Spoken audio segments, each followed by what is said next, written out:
What's going on, party people? Just getting back from a very disappointing Browns game.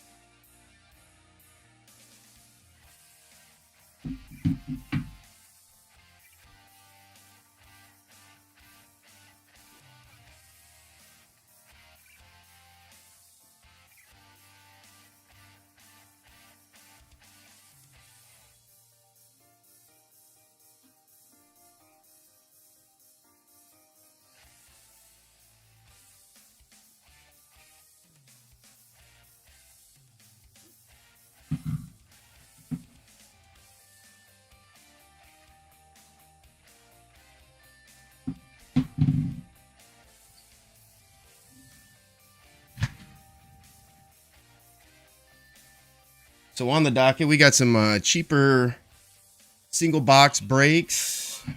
Come on. There we go. And still picking up spots in the big bounty buster. But we got some mini bounty busters. One box of Bowman Jumbo for 23 bucks. One box of Super Jumbo for 33 bucks.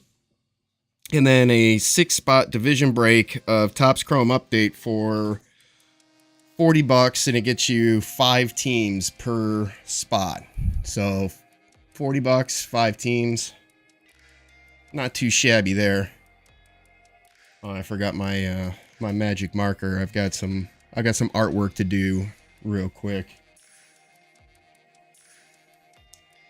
And of course, we got some personals on the site for Prism Retail and a couple of packs left of the Donruss Retail. Those were pretty popular last night.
Maybe.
And there's a lineup for the breaks there.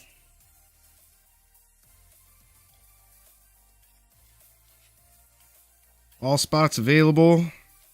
I really like that 6-spot one. That should fill up quick.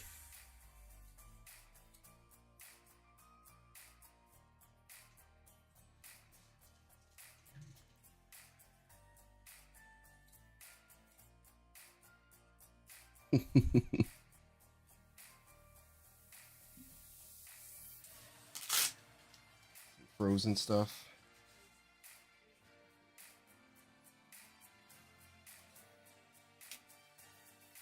Interesting.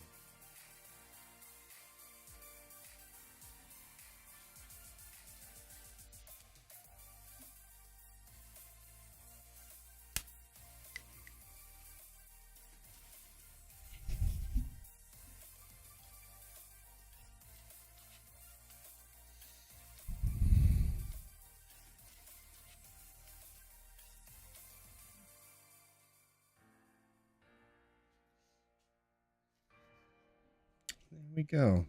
Teardrops for my Browns today. Unreal.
Refreshing that, or does that just pop up?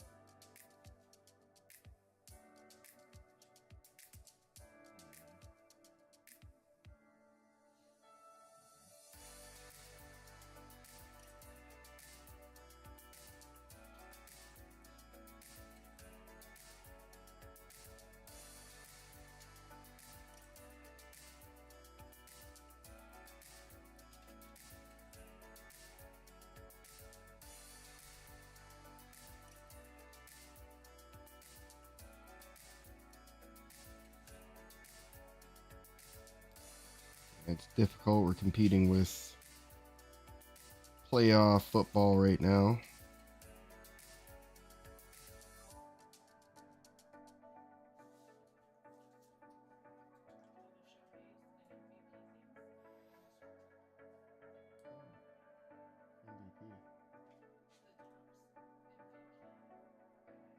Oh, okay. Damn, we found a lot.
Yeah, we're just checking things out on our end. Try to get a couple of these breaks filled up.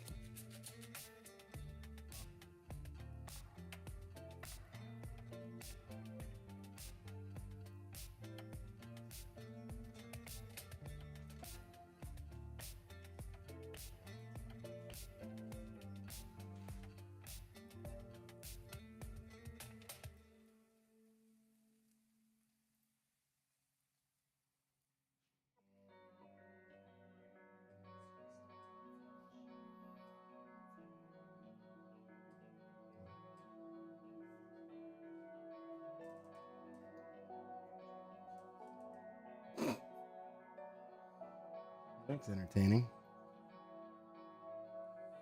I'll start playing some of these funny shorts. Window or something like that.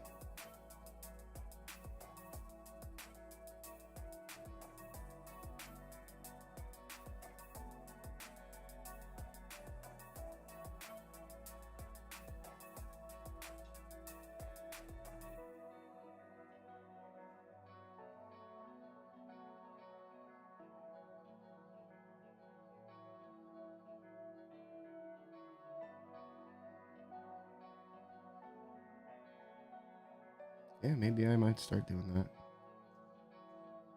But we have enough content. Something that's fun to watch. I just don't know the YouTube bylaws on all that fun stuff.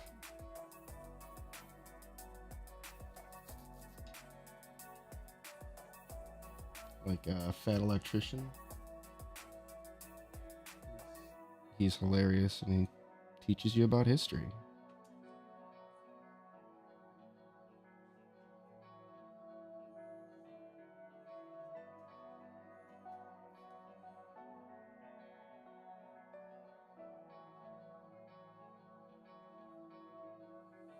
I mean, what the hell?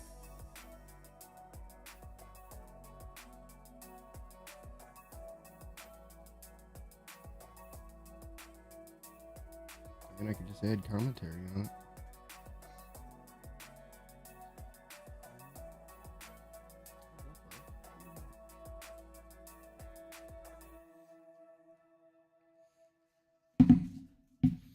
Bo and Mr. Potato.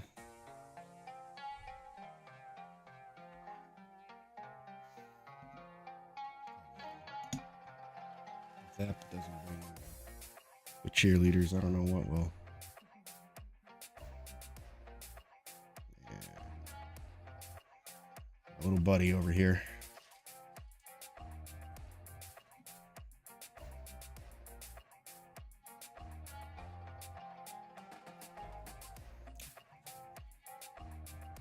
Sometimes I wonder if it's just us that started out this way, or other people started off with a crocheted potato, half-naked Bo Jackson.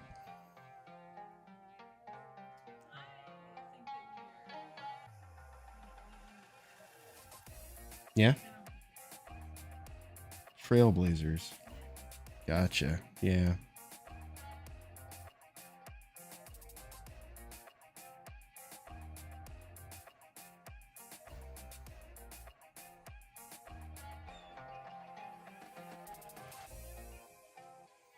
Kind of throw some stuff on IG.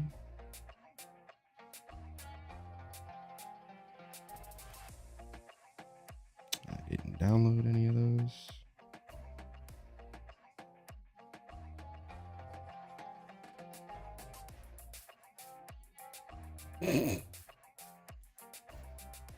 Maybe I'll whip out my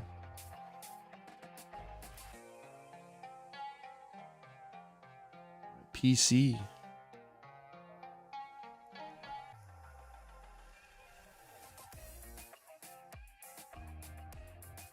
Have you now, AJ? Jeez, Louise. I've been around quite a while on YouTube, and I haven't seen it. A true connoisseur. Yo, what's up? Calkins.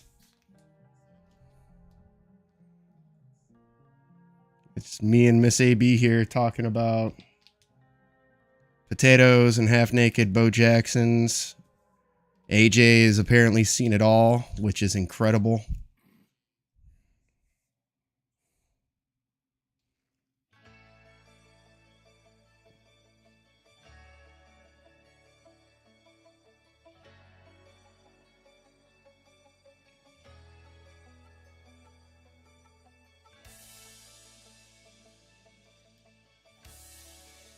No, I do not.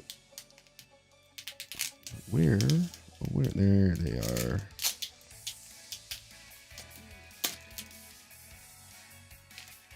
Which refractor? The super fractor. Yeah, it's a 101. Yo, what's up, JJ? Did you sleep good last night?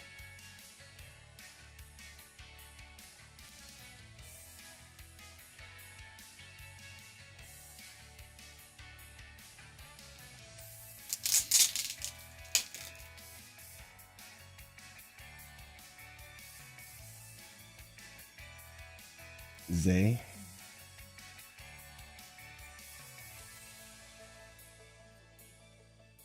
On that. So his name's Like Jones. Nice.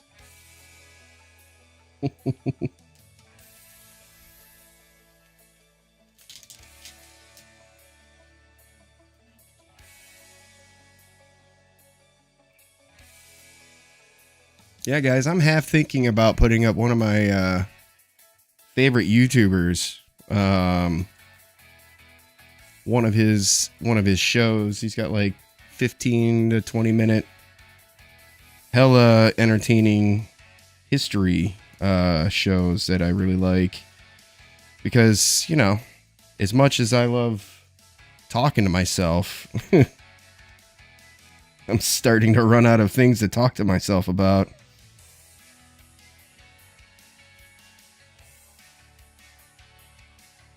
Yeah. Yeah, I think I might do that. If you guys have never heard of the Fat Electrician, he is he's an Army veteran. He was an Army medic. And if you've never met, I'm sure civilian medics are the same way, but military medics have got, I don't know what switches in their brains throughout their career, but something happens to their give a shit level and their humor, and it makes for some of like some of the most off the wall but highly intelligent, slightly dark and messed up humor. And talking to those guys is hilarious. I've had some classes with those guys before. And I come from a background of like construction. I was a framer. I've built hundreds of houses and carried lumber for over a decade back when I was a strong young man. And, you know, in those industries, it's very male dominated, and you get some pretty dark humor, really funny stuff, sometimes pretty dangerous stuff. But there's something about medics in the military that I have noticed that is just special, unique. These guys are just, the way they talk and the way that they view and perceive life and death is completely different than most people. So yeah, this guy, Fat Electrician, not only is he a wordsmith and has that type of intelligent humor, he's also incredibly knowledgeable about history, and especially military history, stuff that we didn't learn in high school. You know, if you went to a high school that actually taught well, mine wasn't all that great.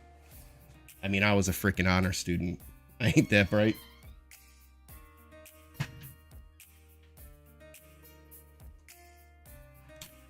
I'd like to get some Target boxes, JJ. I got lucky and hit a restock at a Walmart near me, and that's where I was able to pick up the Prism stuff. But I'm sure, like, right after I left, somebody came in and just, like, bought out the entire shelf. And I'm sure it's the same way at the Targets. And my Targets around me are a little bit lackadaisical when it comes to stocking their shelves. I don't know. I think those distributors are just, like, they're hoarding the stuff for themselves and reselling it themselves. You know, stuff they can get in trouble for doing, but, like, Target doesn't care because it's just cardboard with pictures on it.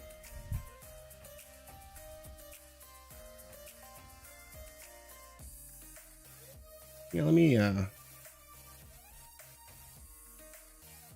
snag this guy, and I'll show you who I'm talking about. And I'll have him playing in a corner, like, I don't know, somewhere over here, maybe covering up this particular area of my screen for no particular reason at all. Choke Masters. Last I checked, it was 45-14. I hope it didn't get worse than that after I checked out of the game.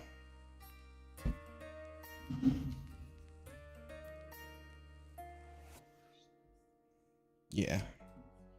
Yeah, JJ, if you get any of the personals and stuff, I'm going to be trying to hook a few things up. Just hit me up in chat and let me know. It'll give me some eye candy to look at, and to make sure that I get back to you quickly. That goes for anyone else.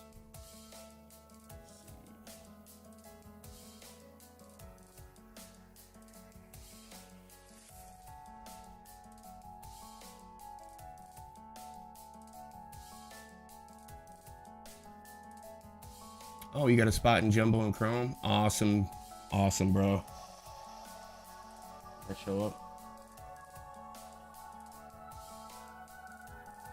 There we go.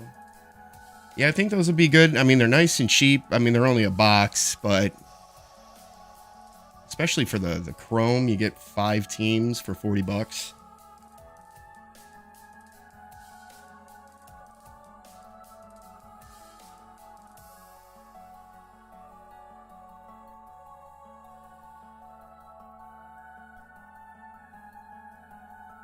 Yeah, here's his latest one.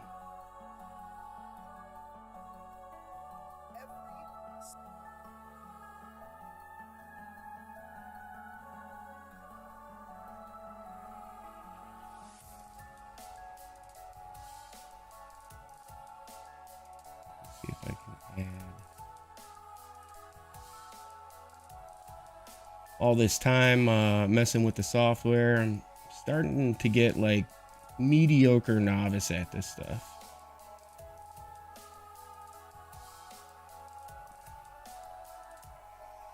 I appreciate that, JJ. Yeah, those should be going up on the IG real soon as well. So hopefully the tens of people that pay attention to me on there, check that out as well. It's our cheapest stuff. I might have tried to like bite off a little bit more than I could chew as a new breaker with brakes hitting around $100. So these smaller ones, hopefully people are more apt to get those filled up quicker.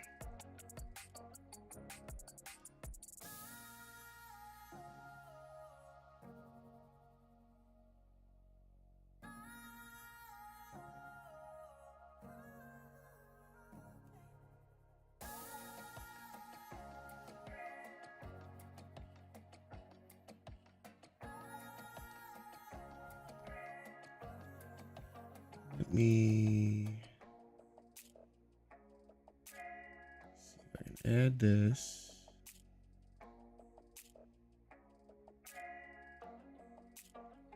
I'm gonna turn off these sweet tunes real quick. I know it's devastating for everybody. I really wish YouTube would figure out a way to let us use music that people actually listen to. That would just be fantastic. I don't know how Instagram does it, but YouTube could do the same thing, I would assume. Let's see, browser.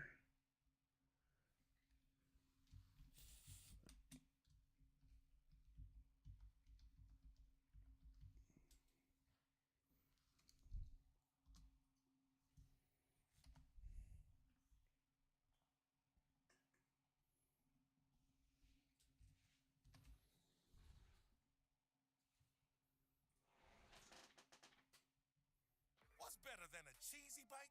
Cheese in every bite. That's why we invented stuffed crust pizza, topped and stuffed with almost a pound of cheese. There's only one original. The original stuffed crust pizza from Pizza Hut. No one out-pizzas the Hut. Every single time, Of course, I start messing it all up here. Lighthearted video, it gets completely unhinged. Today we're talking about Northrop Grumman's most iconic vehicle of all time. Every aviation nerd just sat forward in their chair because if I don't pick their favorite Northrop Grumman plane, they're going to roast me in the comments section. Because if you don't know, Northrop Grumman is a defense contractor primarily known for making warplanes, and they've created some of the most iconic and effective warplanes the world has ever seen. Some of those planes include the F-4F Wildcat, The thing the is, it doesn't let F-6F you Hellcat, interact America's with it. gun wings, the A-10 Warthog, the B-21 stealth bomber, and its replacement, the B-21 Raider. But all of these pale in comparison to Northrop Grumman's most iconic and durable vehicle of all time. A vehicle that was designed to perform its task swiftly, despite snow or rain or heat or gloom of night. The LLV, the Long Life Vehicle. Let me get back to that real quick for you. Hold on.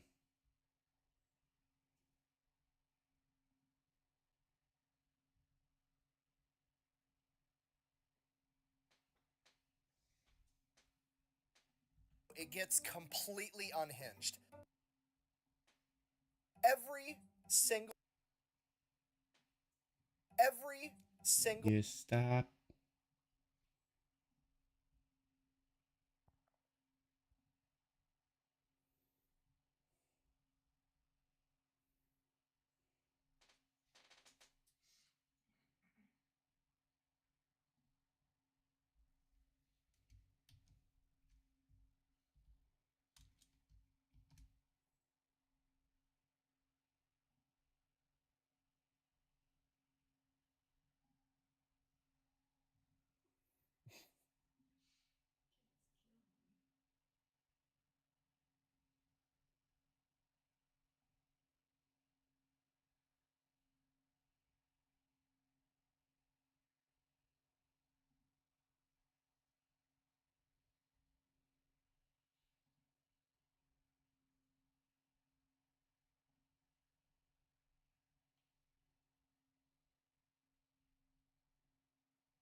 You got the stream pulled up?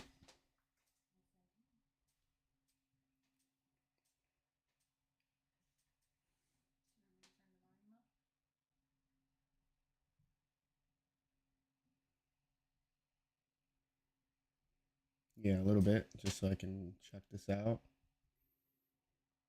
Talk with Fat Electrician and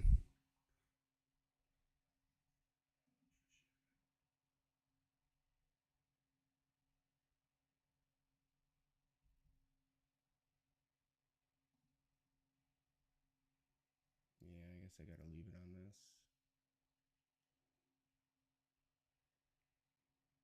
Every single time I try to make a funny, lighthearted video, it gets completely unhinged. Today we're talking about Northrop Grumman's most iconic vehicle of all time. Every aviation nerd just sat forward in their chair because if I don't pick their favorite Northrop Grumman plane, they're going to roast me in the comments section. Because if you don't know, Northrop Grumman is a defense contractor primarily known for making warplanes, and they've created some of the most iconic and effective warplanes the world has ever seen. Some of those planes include the F-4F Wildcat, the F-6F Hellcat, America's gun with wings, the A-10 Warthog, the B-21 That's one of my favorite birds right there. That Warthog is disgusting. But all of these pale in comparison to Northrop Grumman's most iconic and durable vehicle of all time. A vehicle that was designed to perform its tasks swiftly, despite snow or rain or heat or gloom of night, the LLV, the Long Life Vehicle, aka the mail truck.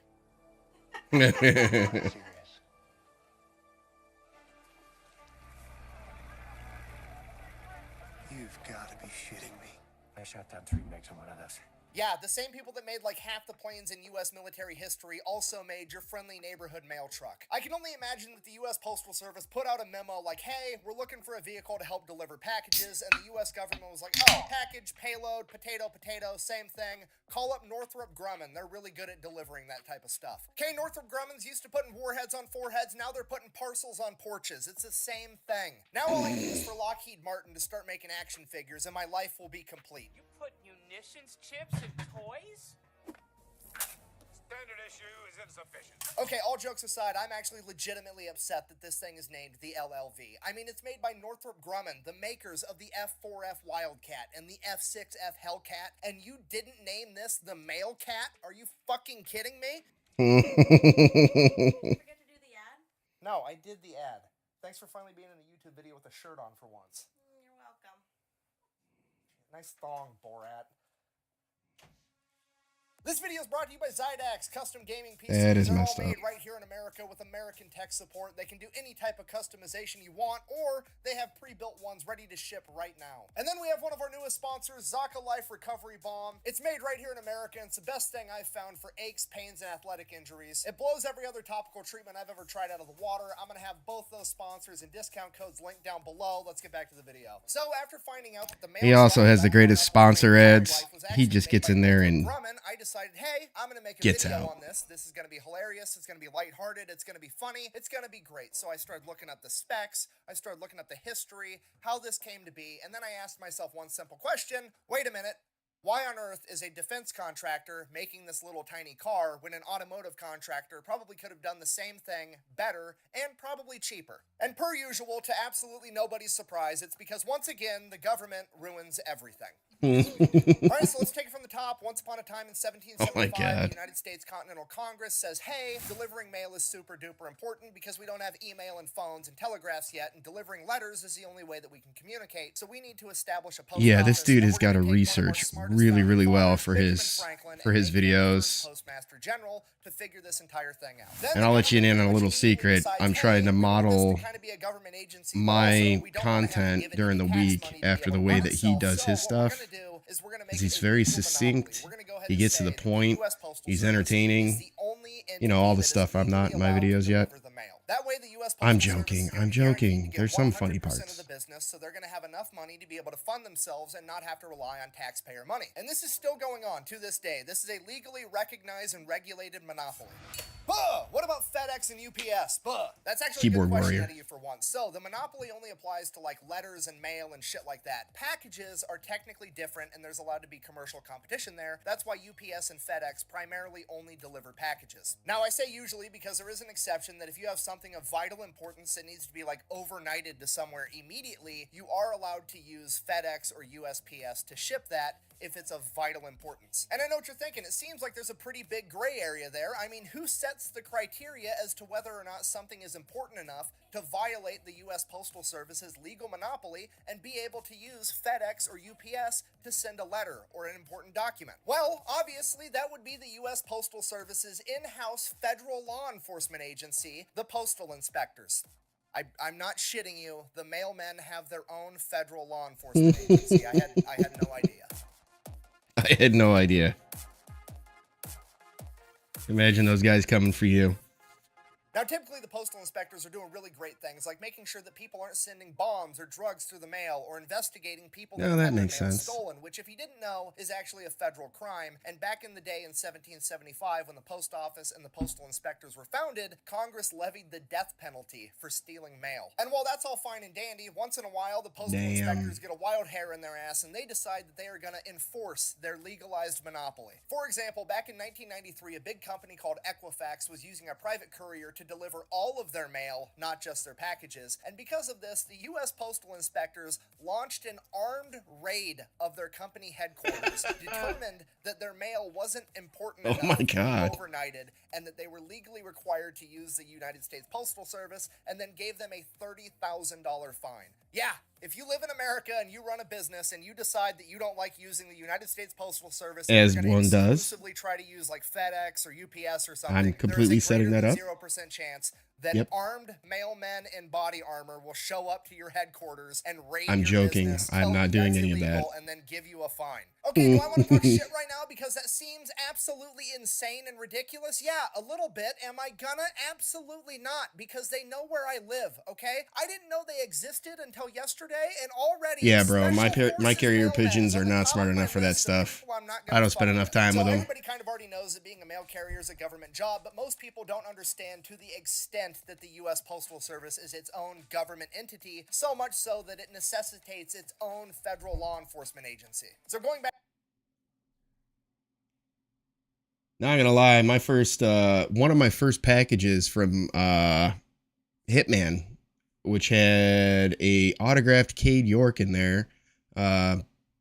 He was a Brown. He had promise for like 3 seconds back in the day. Got stolen. I don't know where that went. It was delivered to a previous address and then it never went anywhere. I might have to go like shake them down. I don't know who bought the house after us, but yeah.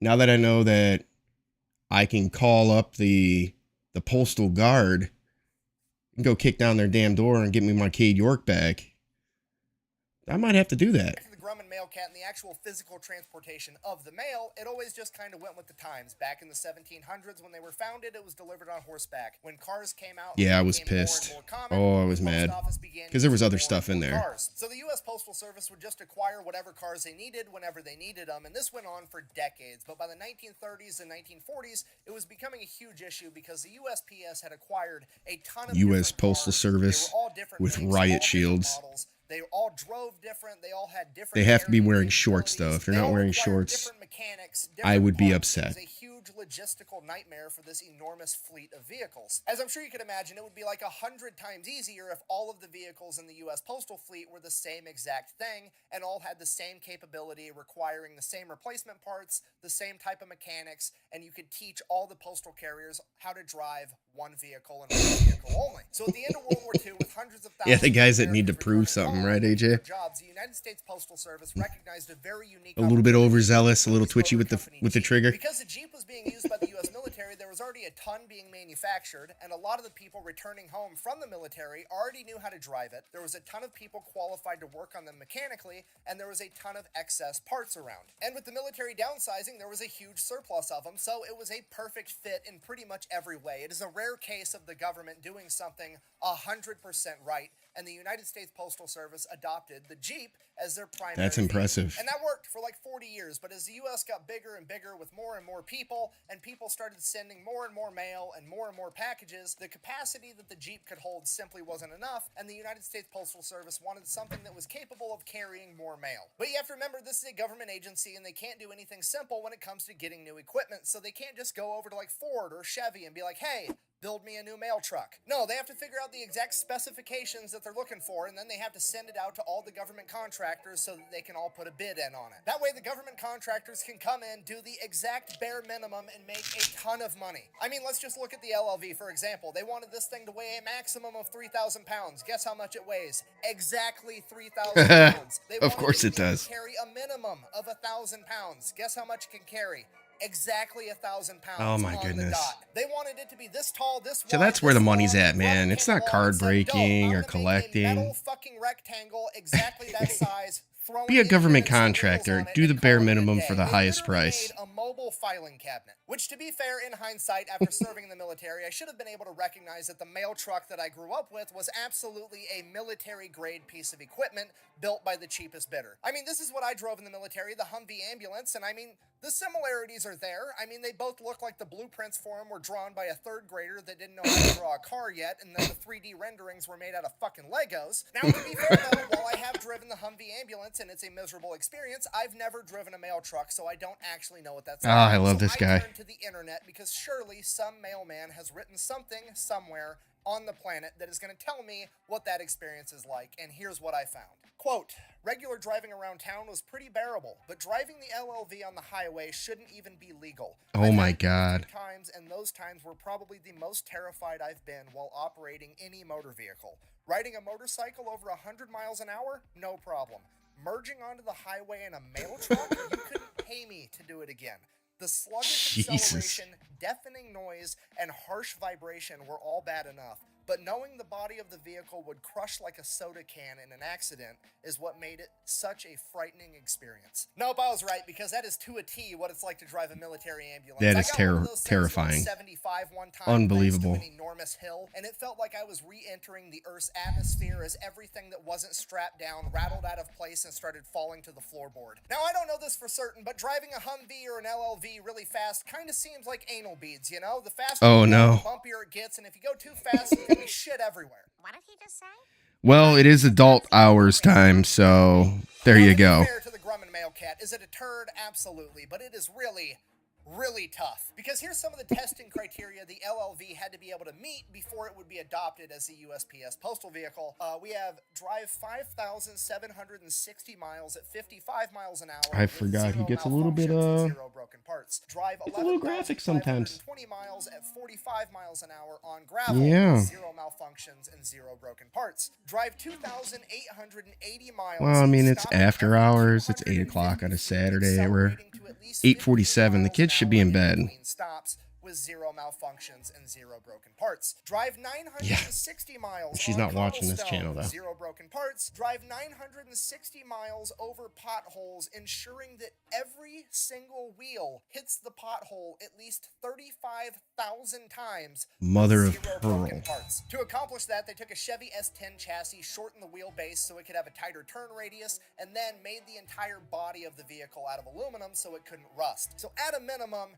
at least it's tough. Despite the fact that it is really tough, it is finally time to start replacing the United States Postal Service carrier vehicle because, well, the engine that they put in these things is an engine from the 1970s known as the Iron Duke, and this bad boy's getting like 9 miles to the gallon. This is the same engine that we're putting in the Cavalier and the trailer. That's about what I'm getting in a the 4-banger. Pontiac Fiero. Don't laugh, the Pontiac Fiero is high-class white trash, okay? The only thing cooler than that when I was growing up was the 2002 Dale Earnhardt Edition Monte Carlo. Sorry, I'm getting distracted. The main problem with the I wanted a is the Fiero gas really tank. bad, not gonna Because it lie. only gets 9 miles to the gallon. You have to realize this is like the biggest fleet of vehicles that the United States has. There's over 140,000 of these things, meaning that for every single penny that gas prices go up, Wow. the U.S. Postal Service has to spend an additional $8 million on fuel alone. And this is the part where you're like, oh, America's capitalist. That's fine. That's the cost of doing business. Just That's raise impressive. the prices of your services, and it's covered. It's no big deal. You would think that, but remember, the U.S. Postal Service is a government-regulated monopoly, meaning that anytime they want to change their pricing, the government has to sign off on it, and the government takes forever to do anything. Another example of this would be like the power company, right? Because you can't shop around for different power providers the same way you look for like an internet service provider or a cell phone provider. You only have one power company available where you live, the same way you only have one post office available where you live. Anytime the power company wants to raise their rates, the government has to sign off on it, and it's a huge deal. Same thing applies to the postal service and stamps or anything else. Because of this, they can't effectively adapt and change their prices, so it's a humongous issue. So how do we solve this? Well, there's two options. You could A, get rid of the monopoly that's set in place because it's no longer effective for what it was originally supposed to do by helping the USPS, and now it's actually hindering them more than it's helping because they're no longer able to change their prices to actually be competitive. Or you could B, make them get different vehicles. And obviously, we're absolutely 100% of the time going to go with B because the US government, or any government ever really, is never ever going to give up control, and they have control over the USPS, and they're never ever going to let that go. They would rather see that thing burn to the ground than give up control over it. So, obviously, the USPS is getting new vehicles. Which was But tiny? then that bites the US Postal Service in the ass because remember, they're a government agency, and they can't just like go to Toyota and be like, hey, Toyota, that new truck that you guys just came out Which with, ones were the it's tiny ones there, AJ? $10,000 and really cool. Can we buy a bunch of those? $10,000 No, truck they from- can't do that. wow. They have to figure out the specs they want. Then they have to send that out and let all these defense contractors bid on them. And then after they bid, they have to give the defense contractors millions of dollars so that they can develop the new vehicle. So they're going to pay for all the R&D up front. And then when Oshkosh Defense wins the bid with this fucking thing that looks like it was animated by Pixar, the other company Oh my that they God. beat is going to turn around and file a lawsuit and sue because they're saying it wasn't a fair enough competition, despite the fact that the U.S. taxpayers literally gave them all the money for R&D in the first place. And then that's going to delay the whole project more, and then bottom line, it's going to take 20 fucking years to fix the issue. The entire time the U.S. Postal Service is struggling and trying to figure shit out while the government refuses to let them actually do their job and be fucking competitive. And it just sucks because the U.S. Postal Service is sacred. There's nothing more sacred to society than the mailman. All I wanted to do was have a happy, lighthearted video because I thought it was funny that Northrop Grumman was making mail trucks, and now Oh, after yeah, the researching it, I'm gonna get Fieros. upset every time I watch my mail lady deliver the mail because I'm gonna recognize that she's wearing a parka and overalls inside of her vehicle because the heater barely works. Oh, the because she's Sunfires. driving I wanted a those 40-year-old too. mail truck that's a piece of That shit and, because the government what was that, fucks up Mitsubishi? everything they Not the even get Eclipse. near touching. So in conclusion, I guess that's the story of why mail trucks are made by defense contractors. GTR4. And if you're a mail carrier, I've always appreciated you, but I'm gonna be honest, I have another That was the level poor of man's appreciation Dodge for what you Viper. do, because I truly, genuinely had no idea the levels of bureaucratic bullshit that you had to hurdle on your way to get mail into my mailbox. So thank you. Seriously, thank you. Best way to support the channel is go buy some merch over at thefatelectrician.com. Whack bang, out. There you go. That's the Fat Electrician. I would, if you're not subscribed to him, I would subscribe to him. Every one of his videos are just, they're very succinct. He does a really, really good job. He's well scripted, funny as hell, and you learn a whole lot of stuff. Learned way more watching his channel than I did in high school history.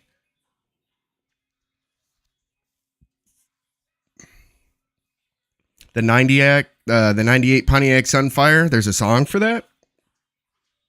Oh, I gotta look that up.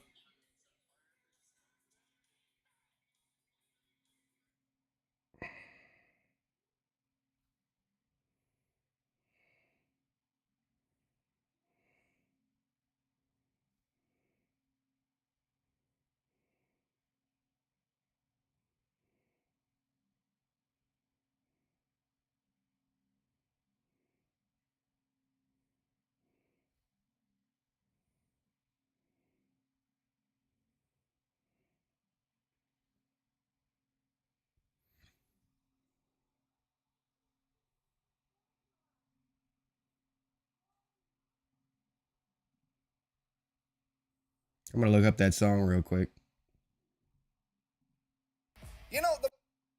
Oh, there was. I forget. He does some after credits sometimes. The more history I read, the less I trust the government. And maybe, just maybe, that's why in the American education system, they emphasize math and science and English way more than they emphasize history. I like the tinfoil hat at the end.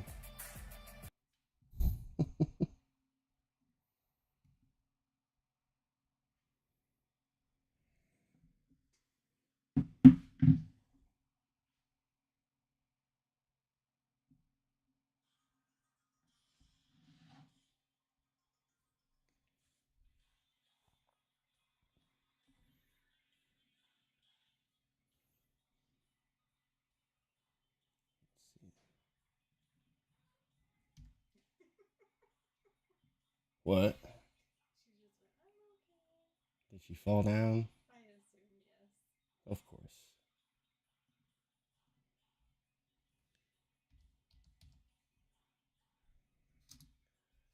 '98 Pontiac Fiero.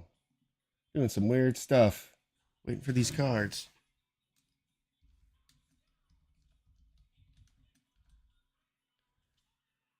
Is it Fiero or Firebird?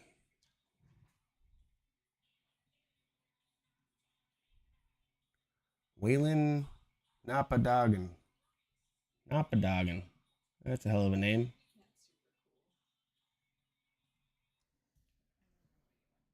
I just wanted you to take a look at it.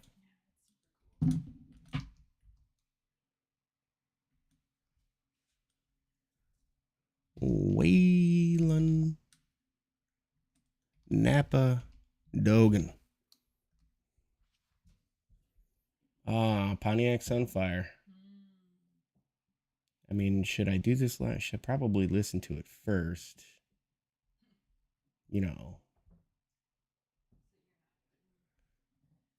Yeah.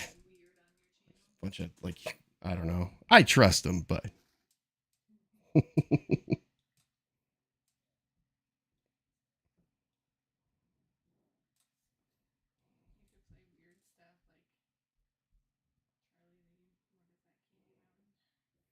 Oh my gosh.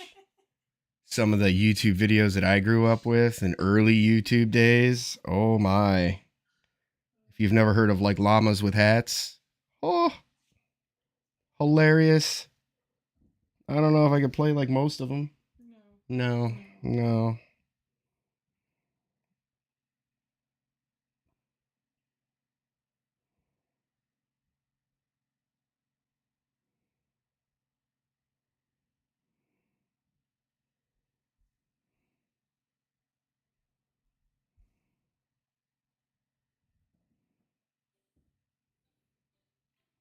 I love ads.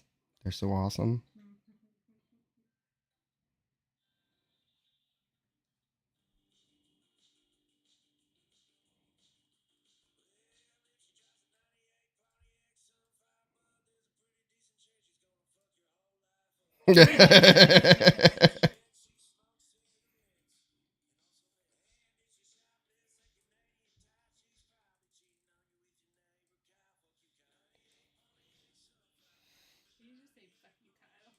Yeah. I'm listening to the song now. I love it, dude.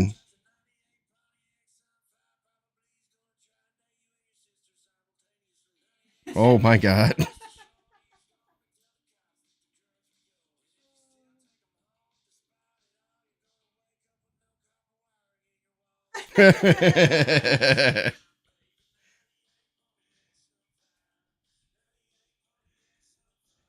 Yeah, there's nothing that he has said in this song so far that isn't true.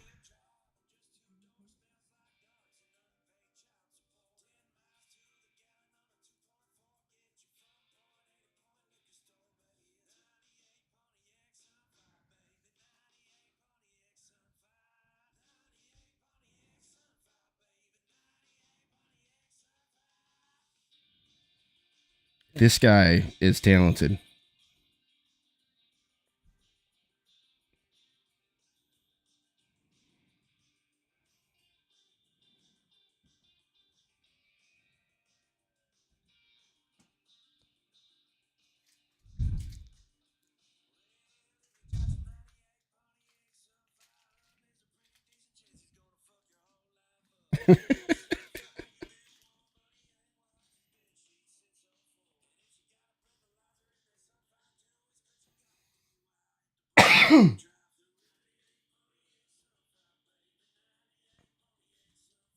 Oh, I grew up around so many people just like this, driving Sunfires, Dodge Darts, what else? Like the bad year Camaros.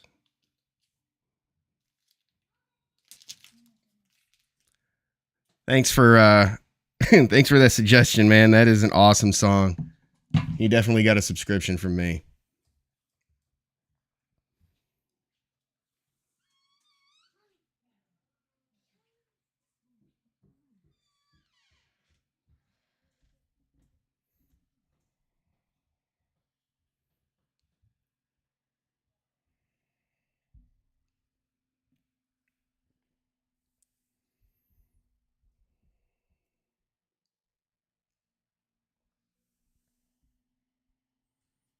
Let me get that. I'm gonna play one more of this guy's videos. Let's see.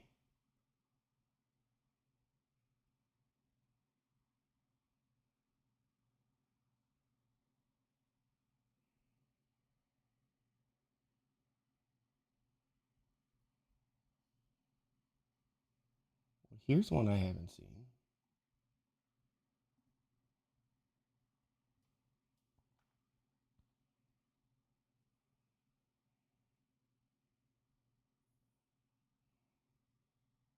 Yo, what's going on, Otis? Yeah, we're just we're sitting here chilling, competing with the playoffs and superstars in the game, in the breaking game, and chilling. And I've got some stuff going on IG here on the YouTubes. Got some cheap stuff going. Got some personals ready to go as well. As well as the bigger bounty buster breaks. So a little something for everybody.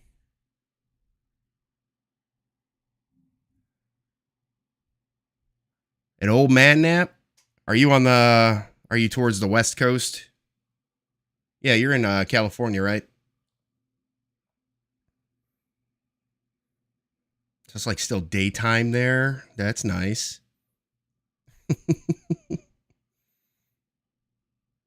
I didn't get a chance to take a dad nap today. I had to my dad nap was interrupted by the absolute destruction of the Cleveland Browns season by a kid that, I don't know, it's pretty good at football, that CJ Stroud. And also, yeah, we don't have a defense, apparently. At least not a number one overall defense. Oh, what the hell did Hitman do? Did he put a jinx on my Browns?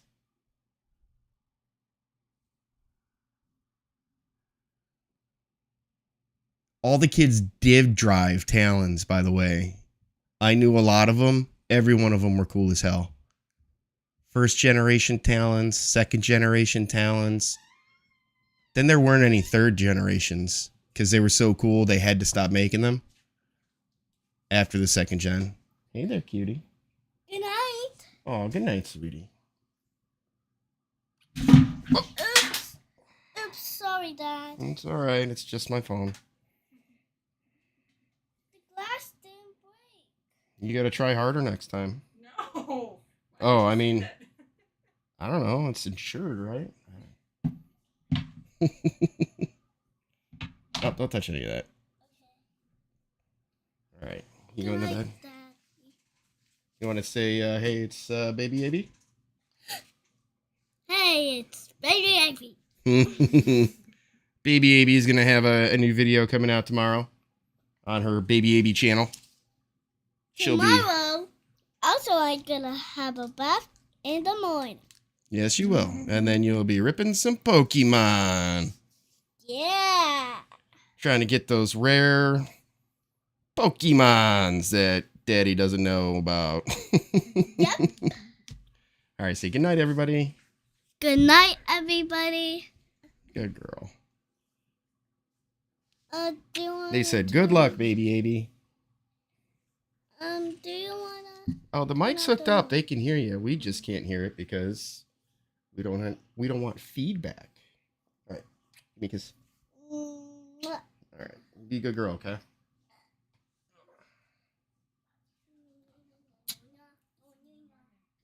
Bye, Miss AB. All right.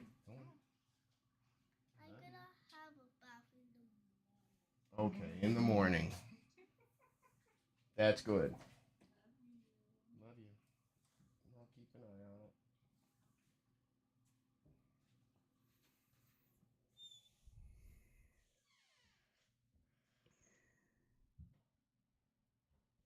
Oh, the old man nap stuff. Yeah, Hitman's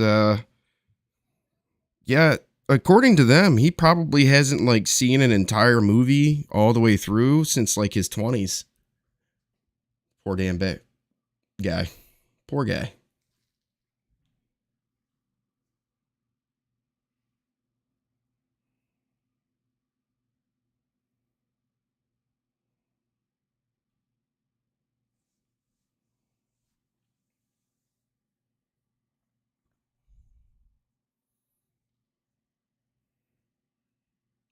What the craziest place that I slept? I went to the movies to see Black Hawk Down when it came out, and I fell asleep during the opening credits and woke up during the closing credits in the theater. That's when I was young. I can only imagine now. And that was a loud ass movie.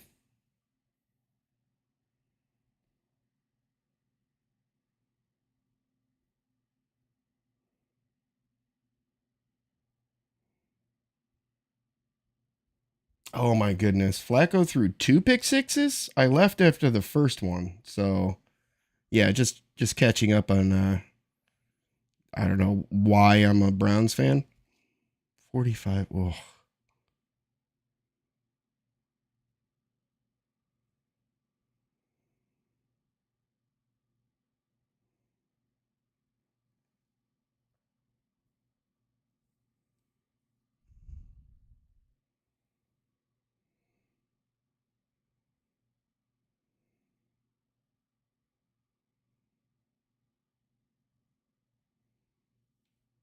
Unreal. Unreal.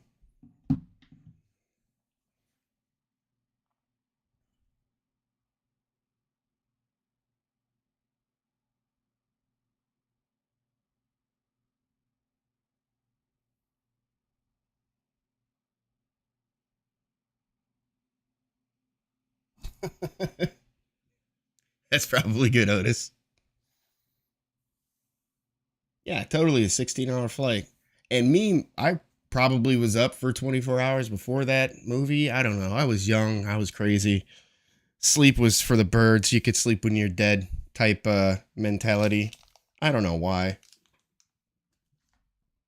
Wasn't anything too super exciting I was doing.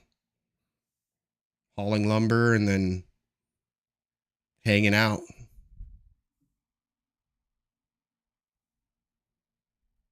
Rhymes with no car.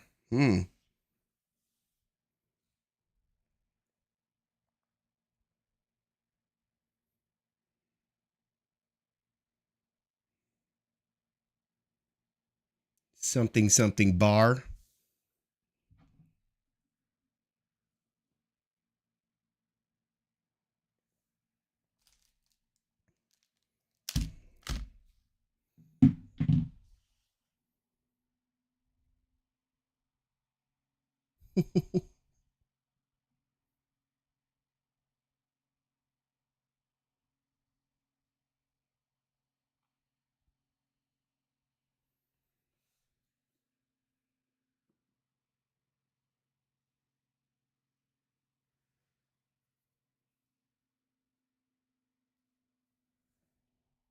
Let me check this out real quick.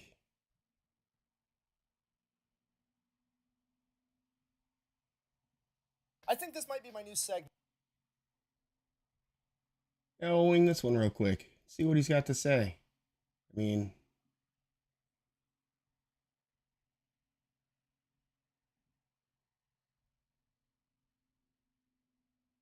I'm going to call it Angry Case Studies, and I'm just going to go over my favorite and least favorite businesses and why they're awesome or why they suck. Oh, this is relevant. Today we're talking about completely. Liquid Death. It is the most savage company on the internet, and it has the best marketing team on the planet. Now, that's a pretty big statement by marketing. me, so how do I know they have the best marketing team on the planet? Well, the company is only 4 years old. It was started in 2019, and today they are worth $700 million, which is really impressive Oh my for goodness. any company, but it's unbelievably, incredibly impressive when I tell you that all this company sells is water in a can and merch promoting their water in a can. I'm going to say that again, but slower. They take water, shit that's basically free, stick it in a can, and then sell it for like $3.50 a can, and now they're worth $700 million. All right, before we go any further, I want to say this. I'm not affiliated or associated with Liquid Death in any way, shape, or form, even though I tried to be. I tried to get them to sponsor this video and sponsor my whole channel if I could, but they didn't get back to me, so I am not affiliated with them at all, so you can take it face value. I am, however, affiliated with today's sponsor, Zydex, custom gaming PCs built right here in America with American-made tech support. They have pre-built models ready to go, or they can build any custom computer you want to pretty much any spec you want. Go check Unreal. them out. I'll have a link and a discount code down below. Let's get back to the video. So here's what happened. The guy that founded the company, Mike Cesario, was at a Vans Warped Tour concert, and he realized that all the people that were performing on stage were drinking Monster energy drinks all day, every day, which clearly is humanly impossible. So he got closer, investigated, and he realized that they weren't actually monsters. They were Monster Tour water, basically Monster cans that Monster put water inside of so that athletes and band members and people that were performing could drink water and not drink Monster and die while they were doing what they were doing. To which Mike, the founder of Liquid Death, is like, wow, that's kind of fucked up and misleading. What if I did the same exact thing, except I just sold it as water and made water cool, like Monster and beer and energy drinks are cool? So that's what he set out to do. Okay, step number one, get it a cool name. Liquid Death, the coolest name possible. It's absolutely perfect. Why would you call water Liquid Death? Because that's exactly what it is, okay? I've been saying this for years. Any body of water that's too big to fit in my cup is too much. Now, this is going to be an unpopular opinion, but swimming is dumb and the ocean is absolutely terrifying. Now, is that because I was a fat kid growing up and I didn't like taking my shirt off in front of girls? Perhaps, but also maybe I'm onto something, because think about it, 10 billion, mammalian, fafillion years ago, fish were floating around in the ocean and they're like, man, this kind of fucking sucks. We should evolve us some legs so we can leave. And then they did that and they left. What's that? You're not convinced? Don't worry, I can keep going. Let's have a look at the license plate of the worst state in the country, Minnesota. The home there we of go. 10,000 lakes. Coincidence? I think not. Now, if you've never been to the state of Minnesota, let me break it down for you. It's like they took the state of California and said, how can we get rid of all the redeeming qualities of California, which is like Wow. the weather. If anyone's from Minnesota, I mean, this is his opinion. I don't necessarily share every opinion that he has. Do you have any idea how many fucking mosquitoes you have when you have 10,000 lakes? They are the biggest mosquitoes I've seen in my entire life. I'm fairly confident it's their state bird. Okay, look, I'm just guessing, but your football team would probably be a lot better if they could practice without being attacked by blood-sucking hummingbirds all the time. Okay, look, if you're from Minnesota, don't take it personal. I'm just kidding. I love you guys. I'm from Iowa. I'm contractually obligated to make fun of you. I'm probably just jealous that you guys have a pro football team and I don't. But to be fair, we do have the same number of Super Bowl wins. Ouch.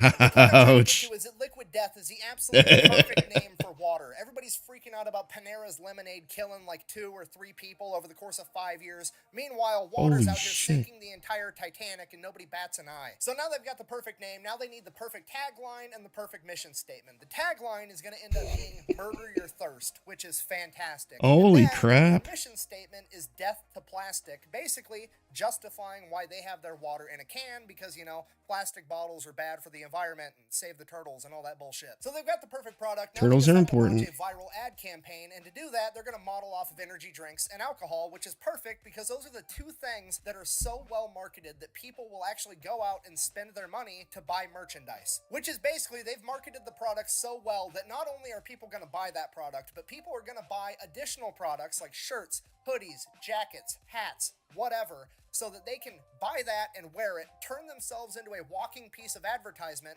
to let the rest of the world know, hey, I associate with this product and I'm cool too. All right, so we're gonna, a little halftime break here. If Yoibi Breaks changed its name to, I don't know, Cardboard Death Machine, and then I created hoodies that, you know, had some cool like death metal looking logo, cardboard death machine. I mean, would you guys buy that stuff? I'd buy that. I might buy that stuff. I'd buy it from me and then wear it because it's my channel, my company. But, you know, liquid death, that's smart as hell. And I'll even throw a turtle on there to show that I care about the turtles and be like, yeah, and it's also, it's cardboard, good for the environment. It's like perfect. You know, we're learning a lot today. I appreciate you guys being here on my journey. I'm sorry. There's plenty of other breaking channels. You feel free to go there. I would not blame you. Carrying on. How do you do, fellow kids? So that's the plan. How are they going to accomplish it? Step one, they're going to make a commercial, and that commercial is going to begin with a woman declaring herself as a paid actress. I'm a professional actor, and I'm getting paid to tell you about a revolutionary new product. She then proceeds to explain why water is metal as fuck. Water is deadly. It kills innocent surfers and snowboarders and kayakers. What? Every year, water is responsible for thousands and thousands of deaths. Energy drinks only kill, like, what, 1 or 2 kids? And then it pans out to reveal... I mean, it is true that 100% of every person that drinks water dies. I mean, these guys are onto something. It's a conspiracy. I need to get my tinfoil hat, wrapped hat, grab my positive potato, go to my safe room. It's just starting to scare me.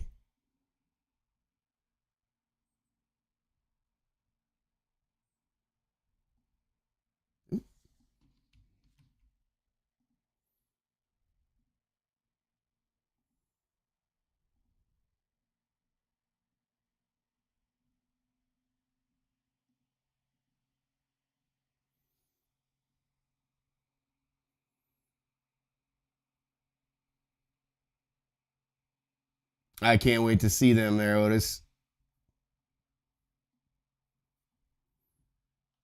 If you make any for UAB, make sure they're just ridiculous.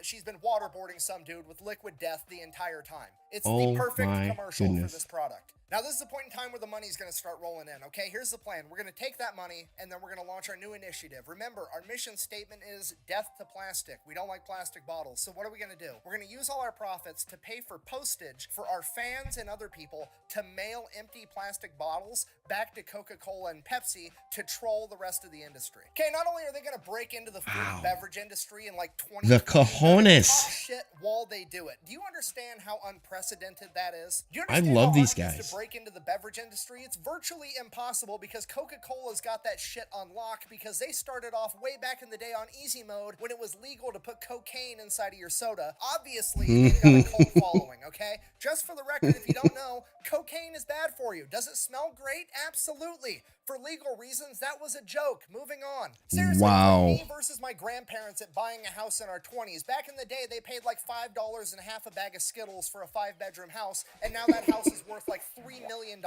you understand how hard it is to overcome that much of a head start? I mean, look at Pepsi. When they first came out, they couldn't get any market penetration against Coca-Cola because it was motherfucking Coca-Cola. They literally had to go out and buy the entire chain of Taco Bell and KFC just so they could get restaurants to have Pepsi products so that they could get people to try their shit. The point I'm trying to get to is it's virtually impossible to break into the beverage industry, and these guys did it for virtually no money at all, and it's absolutely incredible. So everything's going good. They're selling cans of water. They're selling every kind of merch you can imagine. Shirts, hats, water bottles, fucking snare drums, LED signs, anything under the sun they're selling because their branding is that powerful. Then they take it to the next level and they start selling flavored sparkling water, which is absolutely genius because You know, I wouldn't be surprised if Red Bull does have Coke in it. I mean, let's face it, most And I'm men pretty would sure never the ever yellow in a million Red years Bull has consider got the drinking most in sparkling it. water in front of their friends. I mean, Okay, you're gonna allegedly. show up to your buddy's garage with a It's just, six-pack of it's Perrier crazy. Or LaCroix? Absolutely not. Okay, look, I'm a grown-ass man. I love all my friends. I could call up any one of them at 3 a.m. on a Tuesday, and they'll help me bury a body in a cornfield with no questions asked. But if I start drinking fucking Perrier in front of them, the shit-talking is going to continue for the rest of forever.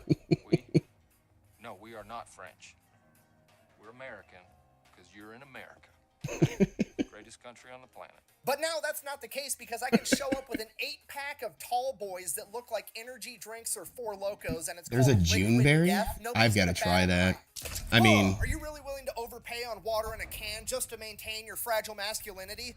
You're fucking A right, I Yes. am. In fact, I'm gonna go buy a lift kit for my truck as soon as I get done filming this YouTube video so I can jack it 10 feet do they in have the air lift and never kits take it off for road ever hatchback again. All cars? jokes aside, I'm gonna though, get this one. product is actually genuinely cool because if you're an adult going to a party, you can bring this if you don't want to drink alcohol and nobody's gonna bat an eye, and you don't have to have that awkward "here's why I'm not drinking" conversation. And for somebody like me that's who actually drinks energy smart. drinks and beer, and my kid wants to be like dad, I can give him a can of something that's not bad for him, and he can drink that too, and he gets to feel cool. And they're actually And it's serving Red targeting Bull? kids specifically. The I mean, here's Juneberry the is Red Bull? mascot 'Cause I don't think I've ever He's got seen a it. can for a head, eyes for nipples. He's wielding a giant axe, and he cuts people's heads off. Oh my And God, they're I gonna love make this it a new guy. Fortnite skin, which I'm sure they're spending millions of dollars to do. But for the first time ever, I feel pretty okay with a company targeting kids in their advertising because it's genuinely good for them. It's not Monster with their 54 grams of sugar per can. It's not fucking cigarettes trying to make candy-flavored cigarettes. It's not vape, so my kid No, can he blow a didn't, cumulonimbus really? cloud out of one of his nostrils He and got away smell from like his fucking Fruit coconut, Loops. It's and he's just drinking water. Juneberry? They're making drinking water cool again. And the coolest part about this is if you try to stop Liquid Death in their mission from making drinking What are they water putting in cool, that? they will absolutely roast you. Got a couple of different examples, starting off with my personal favorite. They recently came out with a new line of tea, and one of the tea flavors was obviously the classic half tea, half lemonade, known as the Arnold Palmer. They wanted to stay on brand. They also wanted to give the nod to the heritage of the drink, so they named it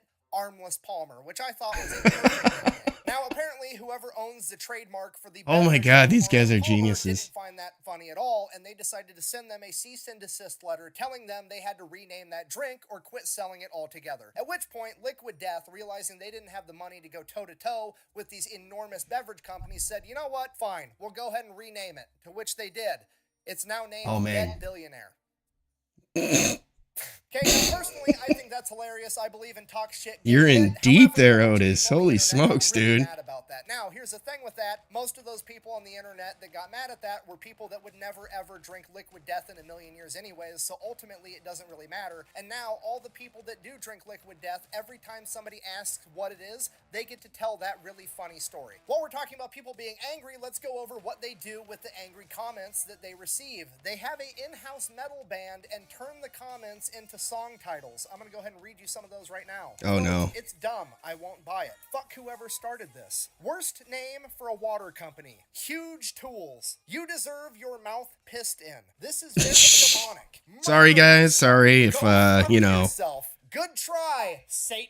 Welcome to Blood AB. everywhere. I thought this We're a was little out. bit So in more, conclusion, that is a story of how a company I don't decided know, to put water grown in a up can, went from sometimes. 0 to I don't know. $700 million We do cards in the here. span of 4 years. And if you care And by about do this cards, I stuff, rip I open think the packs. biggest takeaway from And, Liquid Death and I is that give they them managed to to you take a product, after, something you that know, was completely neutral to we have completed our absolutely everyone. transactions. Water. There was no good water. There was no bad water. Oh, that's a good thing. It's just me, They AJ made people Otis. feel something about their particular brand of I water. appreciate you Whether that was guys. love or hate was Don't tell personal, anybody. but they felt something, and you can monetize something, but you can't monetize nothing. I mean, think about it. If somebody hates Liquid Death, it means that they're watching and they don't like what Liquid Death is doing. But regardless, Liquid Death still gets to monetize their viewership. And then, if somebody loves it, it's also because they're watching. And not only do they get to monetize their viewership, they get to sell them a product on top of that. Bearing that in mind, thank you for watching. If you hate what I'm doing, go ahead and keep watching so you can keep hating it. And if you like what I'm doing, best way to support the channel is go buy some merch over at thefatelectrician.com. Clack, bang,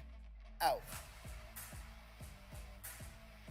Not gonna lie, pretty proud of myself. When I said energy drinks and alcohol had the best marketing tactics ever, I almost brought up Got Milk and the government cheese cave conspiracy again, but I managed not to this time. I don't know. This guy might be my my YouTube spirit animal. He's that good. Yeah, now I've got to buy a can of that water. Just walk around, look cool. Got to get all the merch. It looks like a Affliction from like, when was that cool? Early 2000s, mid 2000s, like 2010. I don't know. But you remember all like the cool guys wearing the Affliction stuff? They, you know, they look like they could kick your butt. Yeah, maybe they could have. I don't know. That's what it looks like. but it's for saving the world and plastic and being funny. I support all of that. I aspire to be that someday. Or FUBU, yeah. I don't think I've ever worn something FUBU. I don't know. I feel like ripping open a box of cards. I don't have much here. I have a ton here. It's all for breaks though.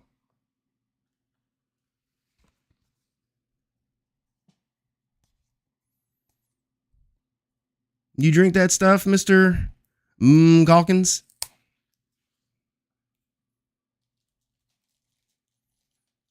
McCalkins? Macaulay?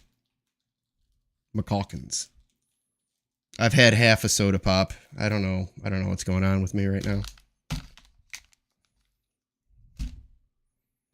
But we've got personals. We've got breaks. See the lovely lady advertising some of our cheaper box breaks. We've already got a couple of spots filled in those. It'd be nice to... I think we've only got 5 more spots left in that $40 one. You get 5 teams for $40. And it's from this box here where you can get... I mean, there's 2 cards with over $100,000 bounties on them. I'm going to scoot the eye candy over here. Eat your heart out.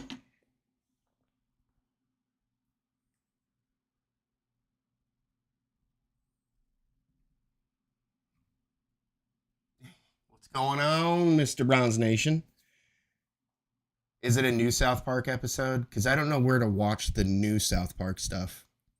I'm stuck on, like, last season's stuff.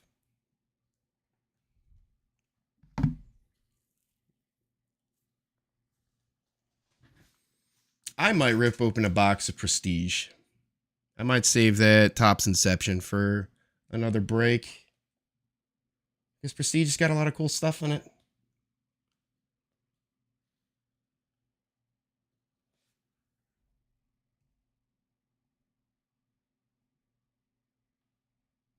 Check a few things out here.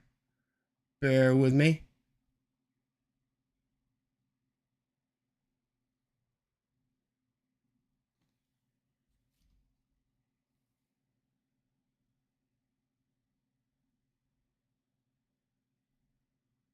Restore that chat.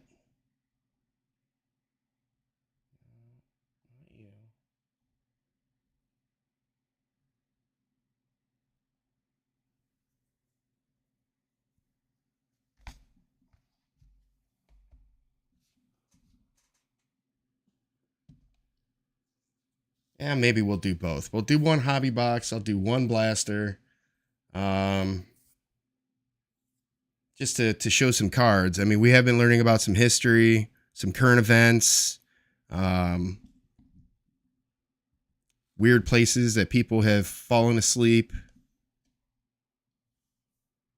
South Park, Liquid Death. I apparently I have to study the hell out of them to go from 4 years from nothing to $700 million. I mean, that's where obviously this channel is vectoring towards.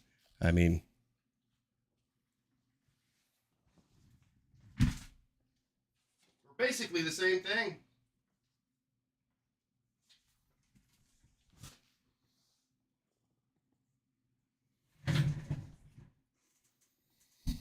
Yeah, you missed a lot. I got some feedback, and I've been checking out some interesting things to do. Like other channels, like everybody knows the big guys, you know, the guys that I break with, of course. They have established their presence in the community over years of hard work, which is amazing. All the credit to them. Yo, AB is just burgeoning out. I don't want to do like the whatnot crap. And it's okay that anyone does. I didn't mean to call it crap, but I'm not a fan of the whatnot stuff. I wanted it to be a YouTube thing. We might go live on Instagram, but recording on YouTube here in the future, but I don't know. So we're doing through a few non-conventional things. We just watched one of my favorite YouTubers, the Fat Electrician, talking about a little bit of history on where the mail trucks have come from. And they're developed by Northrop Grumman, if you weren't aware of that. And dude's just hilarious to listen to. And then we moved on to old man naps. That's been a big topic of conversation tonight, because everybody loves them, especially if you're an old man like me and Otis.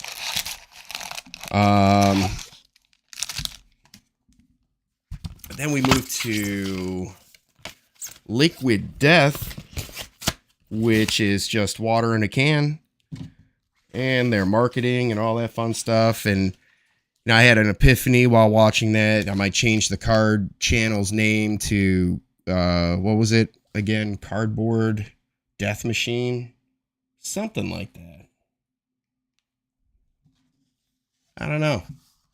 Seems people like that kind of stuff. Then everything can be heavy metal, which I'm fine with. All the music, all that fun stuff. You know, having an established theme. Anyway, this is Prestige. This is the only thing only box of it I got. But the cool thing about this product in retail is you can get numbered cards. You're guaranteed rookies. You can get autos out of it. It's not like the highest level product, you know, as far as desire in the hobby community. But I mean, if you pull the right ones, you pull the right ones. Like if there's a CJ Stroud 1 of 1 in here, that's going to be an expensive card. By expensive, maybe a couple $100. I don't know. I don't like the kid right now because he just destroyed the damn Browns. Well, the Browns destroyed themselves.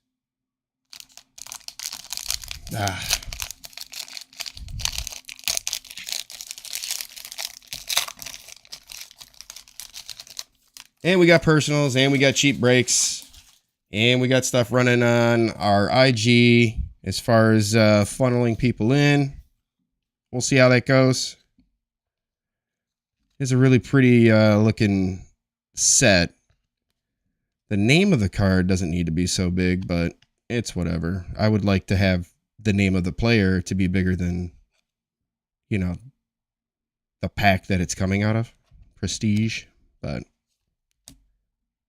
I'm not a card maker. There's an AJ Dillon, and plus it's in cursive. Who reads cursive anymore? There's like an age barrier where this product will like be completely foreign to people. Like I don't think kids even learn cursive in school anymore. Ryan Tannehill. We got a man, I can't even read that. Danico Autry. Then a rookie, Isaiah Foskey, and a Jordan Poyer. Then a JJ on the 1800. Let me turn the extra lights off. These are hard to read for everybody. So nothing crazy out of there.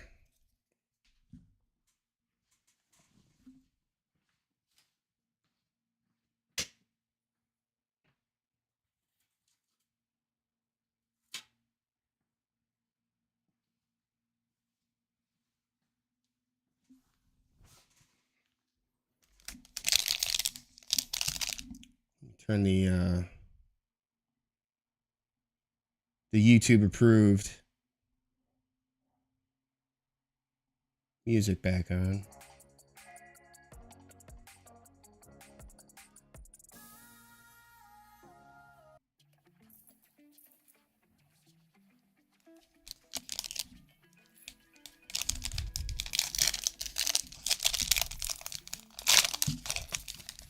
And we got the score of the, is it the Dolphins and Kansas City tonight? Got a Cole Kmet, Jalen Thompson, T. Higgins. You still can't really see too well. Yeah, the white on thin silver names is a little bit of a pain. TJ Hawkinson, Dante Culpepper, Mike Evans, Chad Otten. There's a Trenton Simpson. Okay, so far I don't know these rookies, but if I could have been pulling the same product last year and not know Brock Purdy too. So at the same time, see Josh Allen on the Prestige X Fractor. That's a Patty Mahomes on a timestamp. 2:42 left in the fourth quarter of that game that he probably won. And Trenton Simpson. 7-13 Kansas City, 2 minutes left. All right, so it's about to be halftime.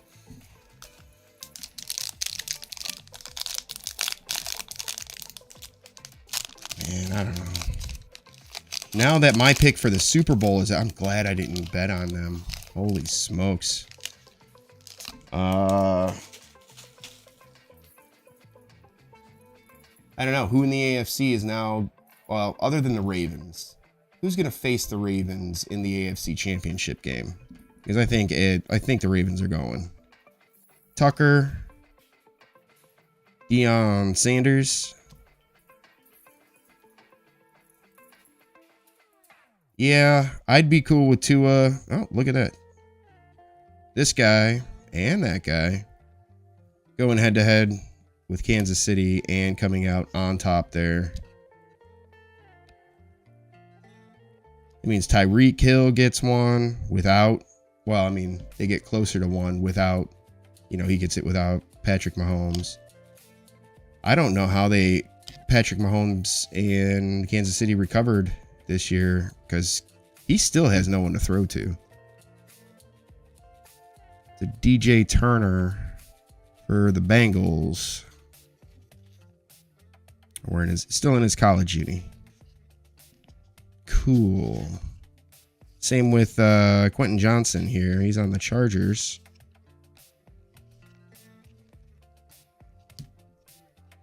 And there's a numbered card. That's a numbered Jalen Hurts to 50. That ain't too shabby.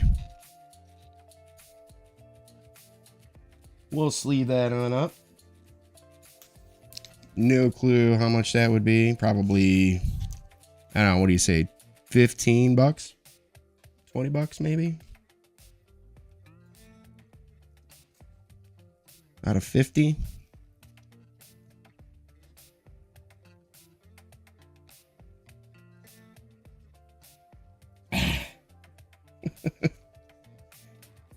Well, it's good to know that you're a law-abiding man there, Otis. I can completely understand that.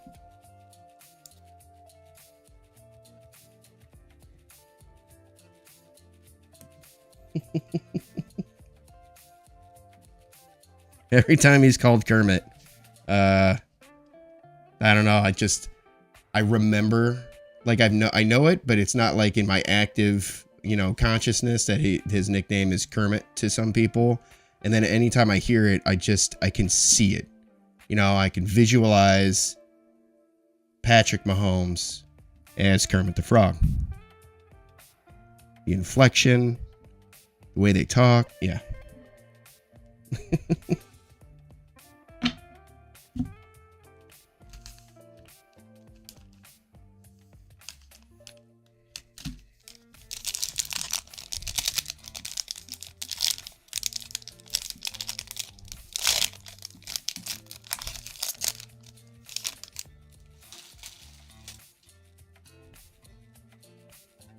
Got a Thurman, Simmons. Hey, there's a Chubb. Nick Chubb. Cam Akers, Khalil Mack. A beer coaster. Another beer coaster. 3 beer coasters soda coasters in a row. Look at that. Pickett, Watt, and Hayward. You got a Dalton Kincaid on the rookie. That's pretty decent. I guess all the rookies are going to be in their college unis because they couldn't Photoshop these in time. Sean Alexander. My goodness.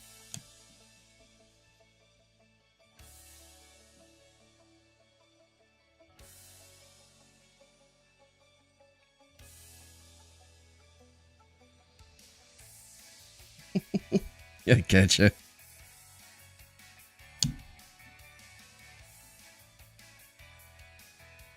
We'll sleeve up that next job. Because.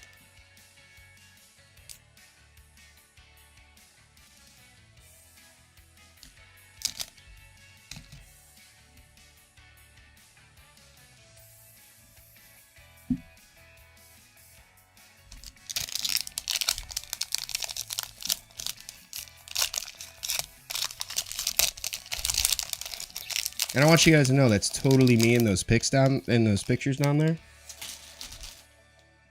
I'm not using models. Jordan Poyer. Orland Sutton. Urlacher. Asante Samuel. Jimmy G. Oh, I thought it was Kermit, but it's Swifty. There's another Jalen Hurts. AJ Brown. That's a Max Dugan. Derek Hall. And an alma maters. Hendon Hooker, Alvin Kamara, and Cameron Sutton.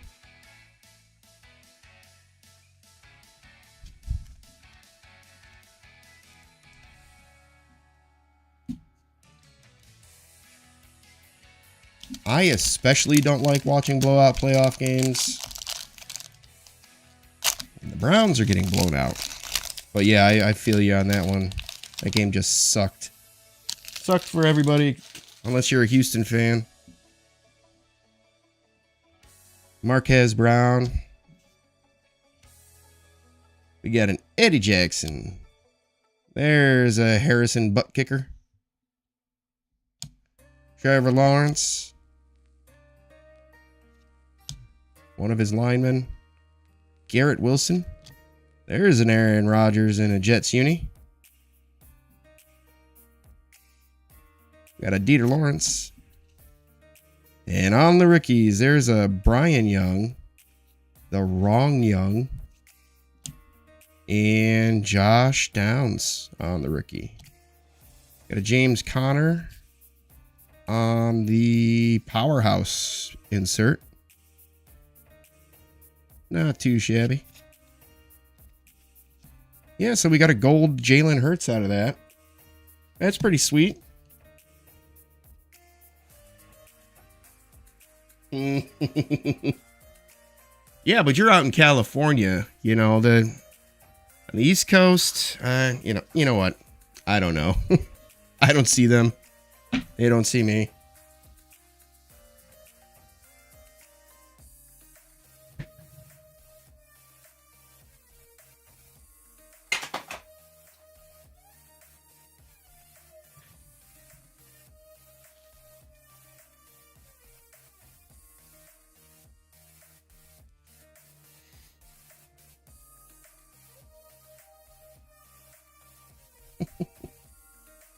Y'all wild.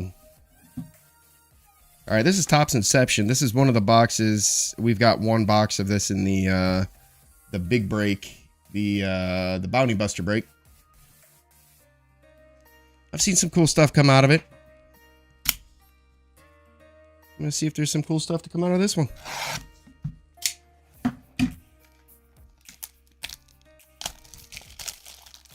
And like I said, we've got personals. We've got Prism personals. The retail stuff, at least. Don Ross. And some cheap-ass breaks.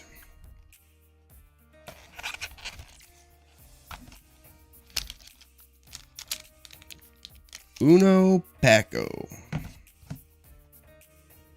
Supposed to get 2 autos in this. maybe. Or 1 autograph or auto relic per box. Yeah.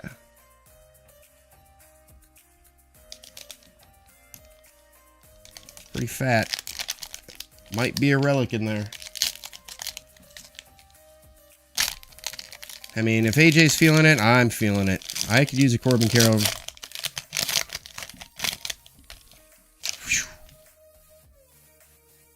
Alright, we're going to have at least 1 base on the back. I'm going to Stewie Ruiz rookie card. Looks like we got 2 greens. Maybe one of them's a auto. Got a Grayson Rodriguez. And the greens are not numbered in this product. 1 more. And that's a Yordan Alvarez.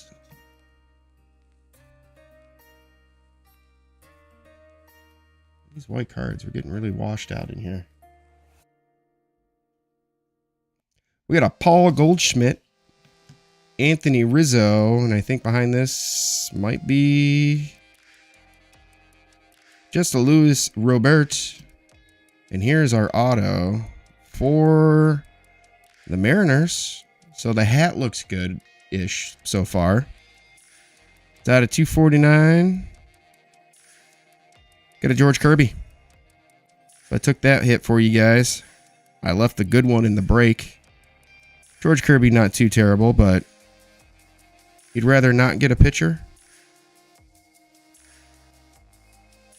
when you're looking for autos in baseball. Unless his name is like Nolan Ryan, 1970.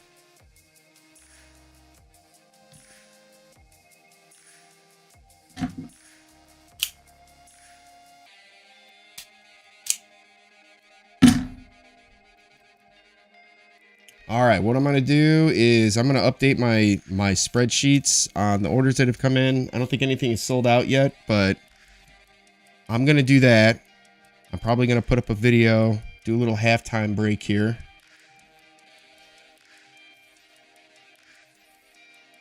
Or you know what? I could do, let's see. How many of you guys are actually in chat right now? Say something. I'll put you guys in a duck race for a hit stack.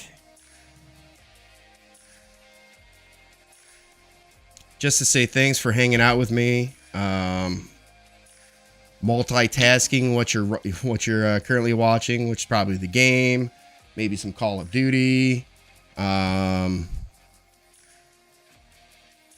breakers. Let's see here. So I'll run through this hit stack real quick. And yeah, I'll pull the names from chat, the guys that are here chatting. I can show you what's available.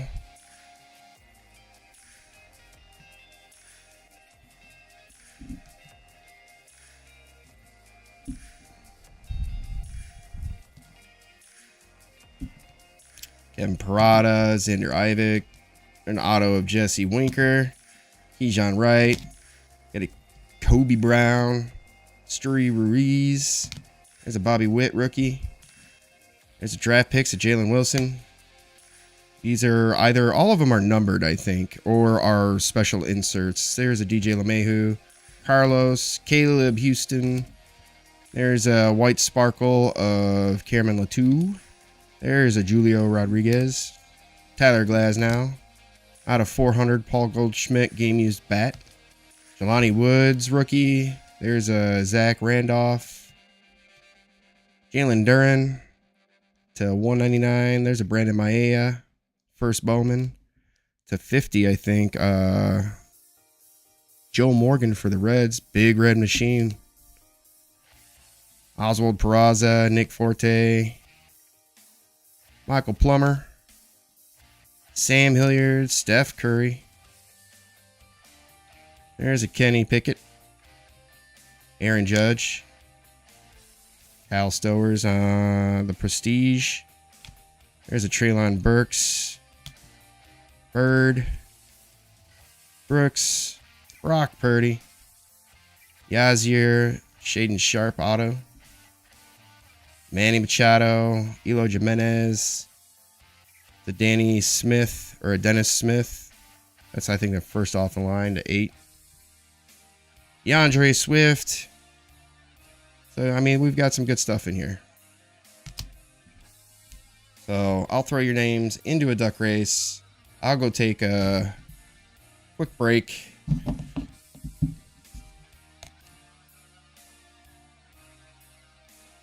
And then you just give me a number, 1 through 50. That's how many cards are in here. And I'll shuffle them up and pull you that card and send it your way.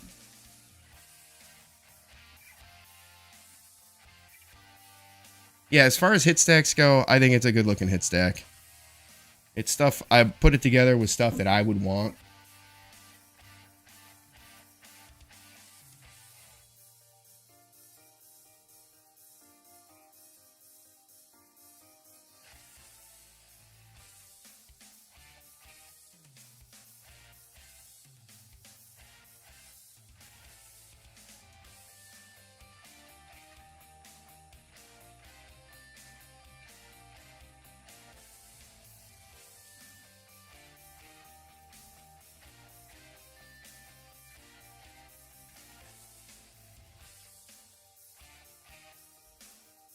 Oh, I don't need a random. Need the races.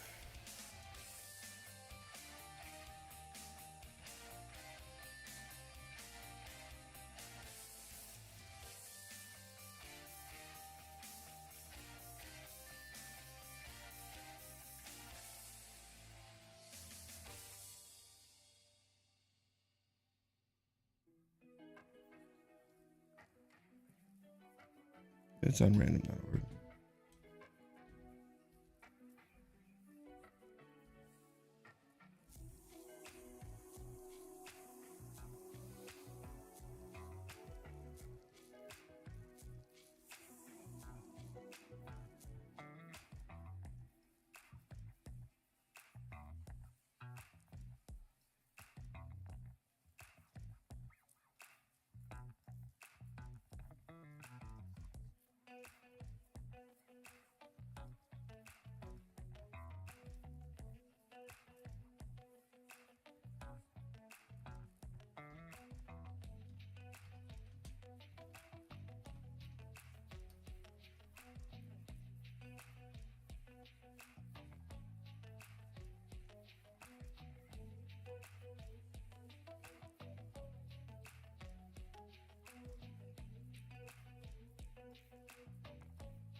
Premium.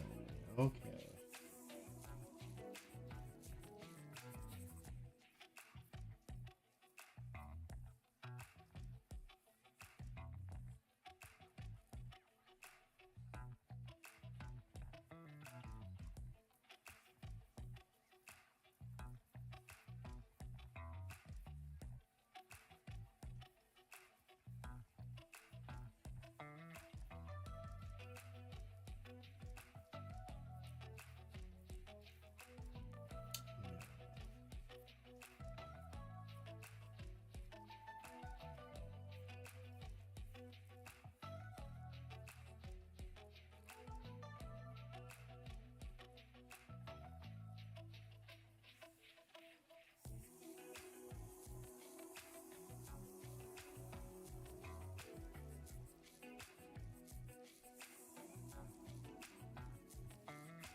There you go. Something.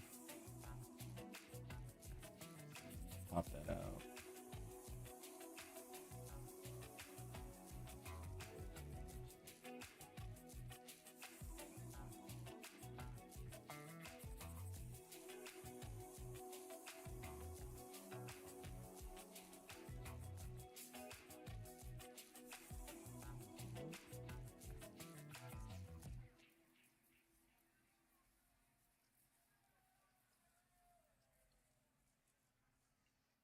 There must be a lot of people using these races right now.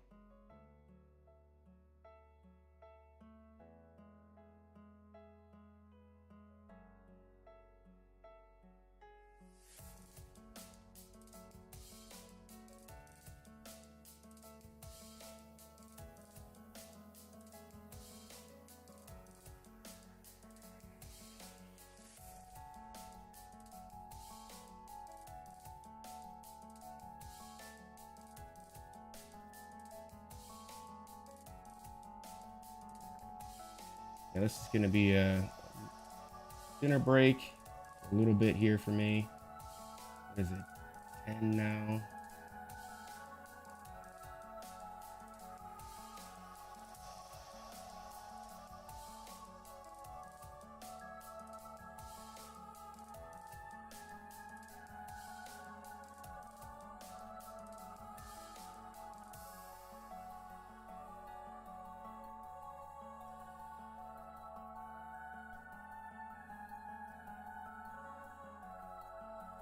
Check something real quick.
Yeah, this side's going slow.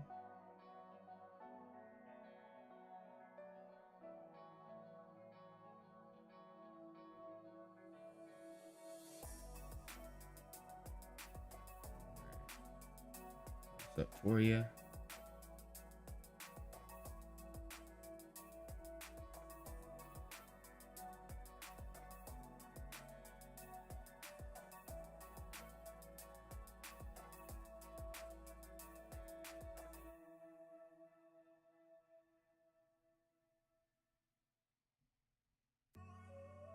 All right, we're gonna shuffle up the characters like so. Maybe. Like I said, this is my internet's super fast. This site is super slow. And we're gonna start. So I'll be back in 45. Yeah, I'm not gonna let a video run that long, but here's your race. We'll see if I can't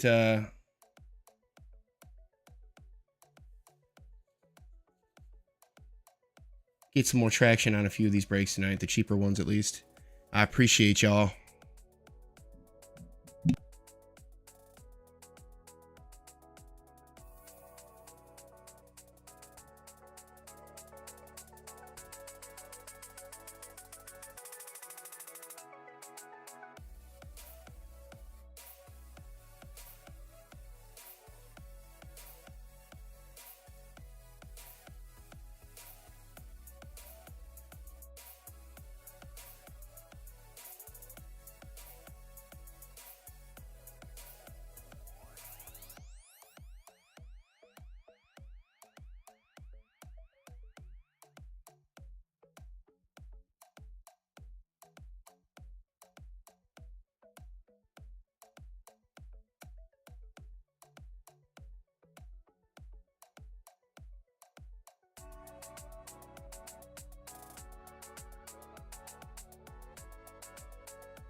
Would you look at that? The werewolf got it. All right, 1 second. Let me switch the screens around for you real quick.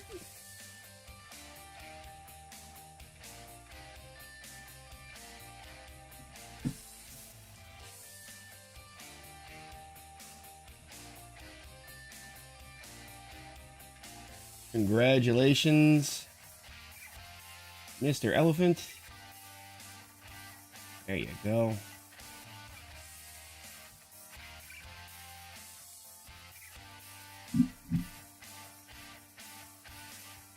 Alrighty then.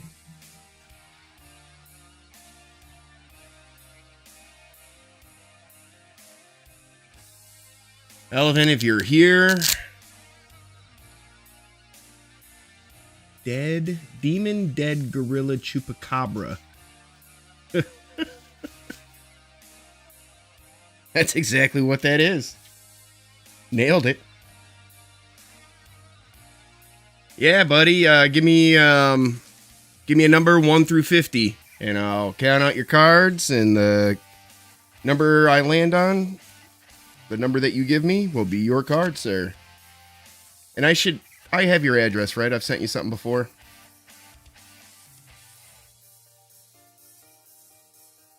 Or you're in a break, so yeah, we should have your information.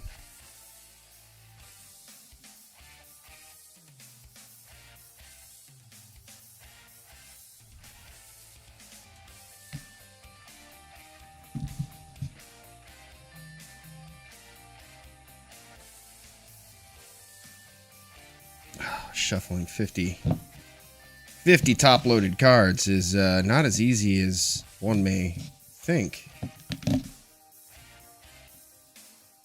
Well, that one will be backwards.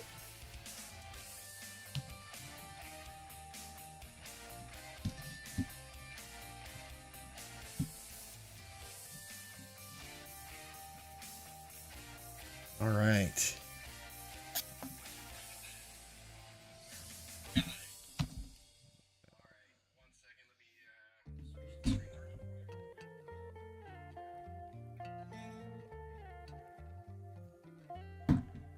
All right, 21, he says. All right, we got 1, 2, 3. Let me back this up a little bit. There's 3, 4, 5, 6, 7, 8,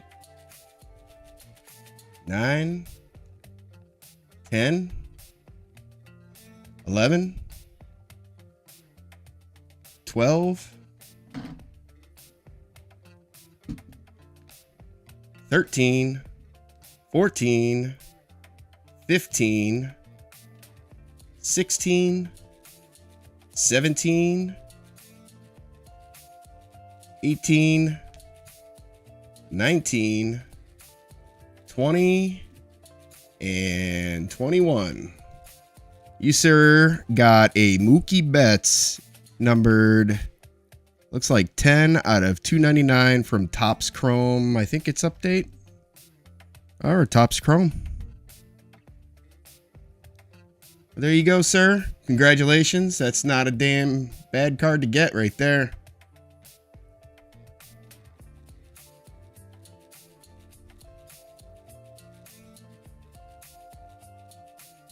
And let me throw a note on that, and we are going to add, where'd that card go? We're going to add that Jalen Hurts to 50. The numbering is, there it is. So that'll be the new one. We did get a couple of orders in, so I'm going to switch around the update the spreadsheet a little bit. We've only got, I think, 4 spots left now in the Topps Chrome update division break. And we got another spot sold in the big Bowman break there. So we're down to, what is it? 8 full spots left in that guy. Let me.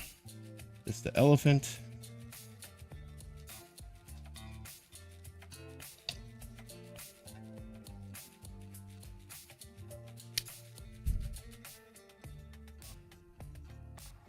And do me a favor, elephant. Go to my website. It should be pinned up there, and go to the giveaway section and buy a giveaway. It's free. It just creates an order form for me.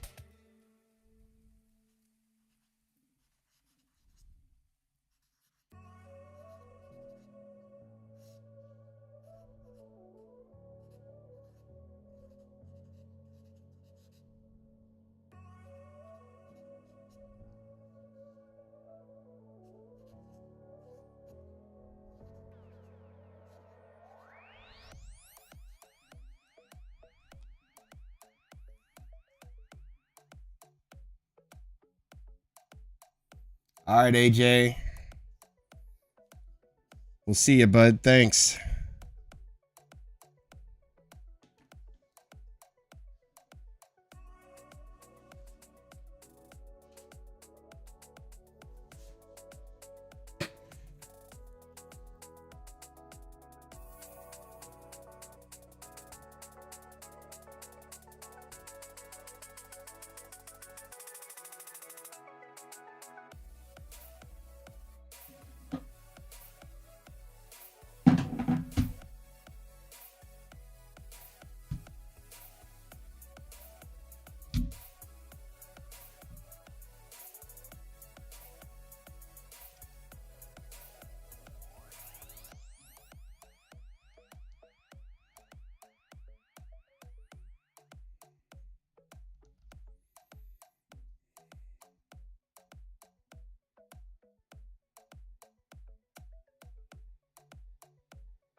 No, we only got a couple. Let me pull that out here. 3, 4, 5, and 6.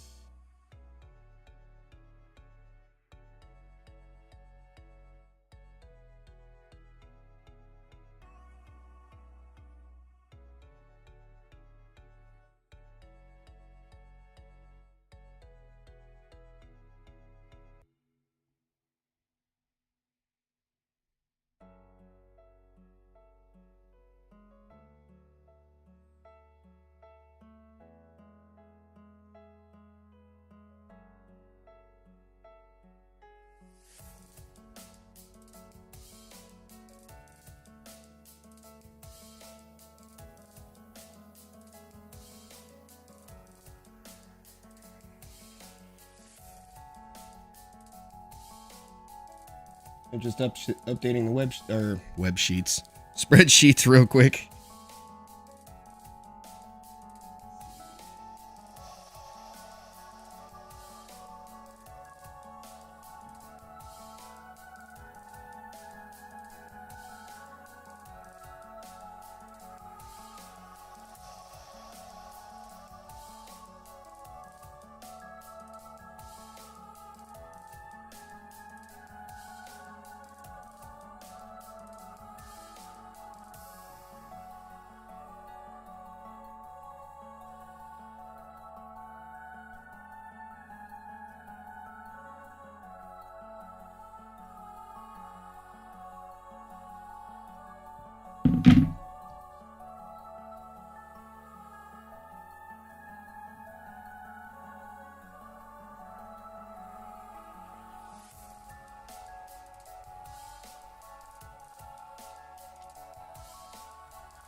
Yeah. 4 spots left in that guy.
Four spots left.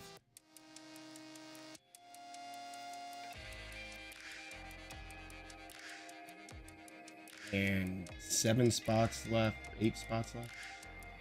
Let me fix that site real quick.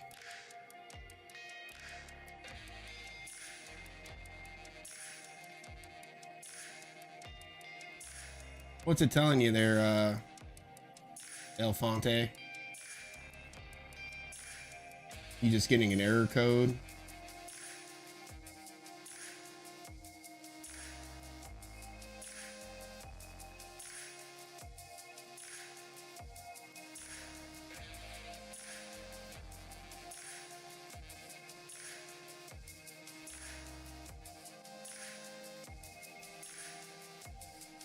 All right. I'll get that fixed. I appreciate you, brother. You don't have to worry about it.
Yeah, so we're down to six full spots, at least in the big bounty buster break, then a handful of fillers as well. That's pretty nice. Still cleaning some stuff up. Yeah, you can pull downtowns out of the fat pack. Here, I'll show you.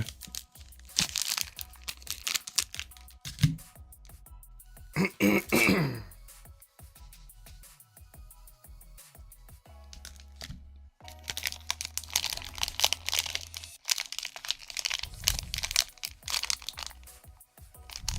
see right there.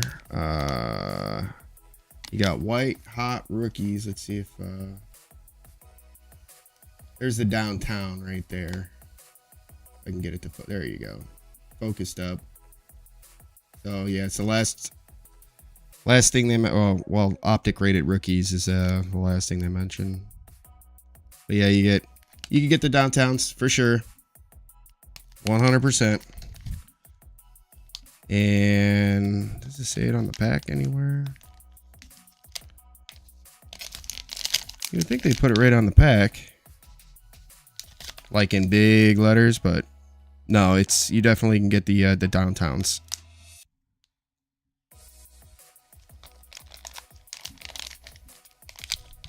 And Blackbeard's pulled one out of a fat pack. I was told. I haven't seen the video yet, but he did a whole box of fat packs and snagged a downtown out of it. You're not guaranteed a downtown in a box of fat packs, though. That's just he got lucky and got it. But yeah, you can get them out of the fat packs.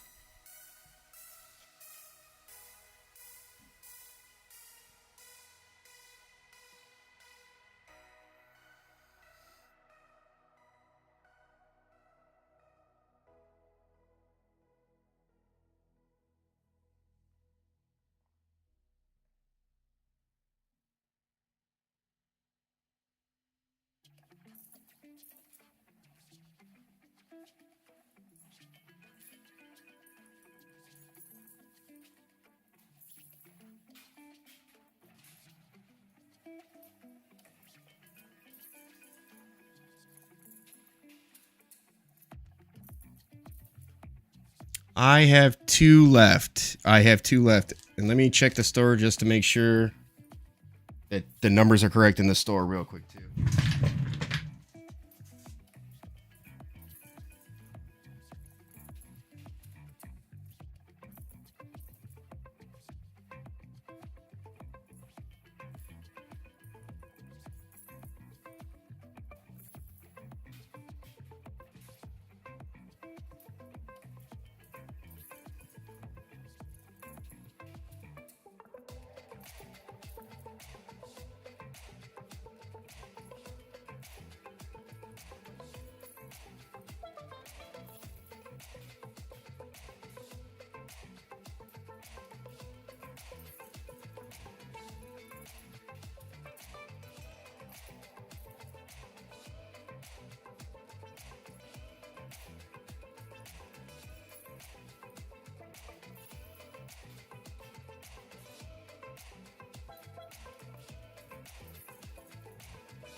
Yeah, I adjusted the 6 to 2, which is what we've got now.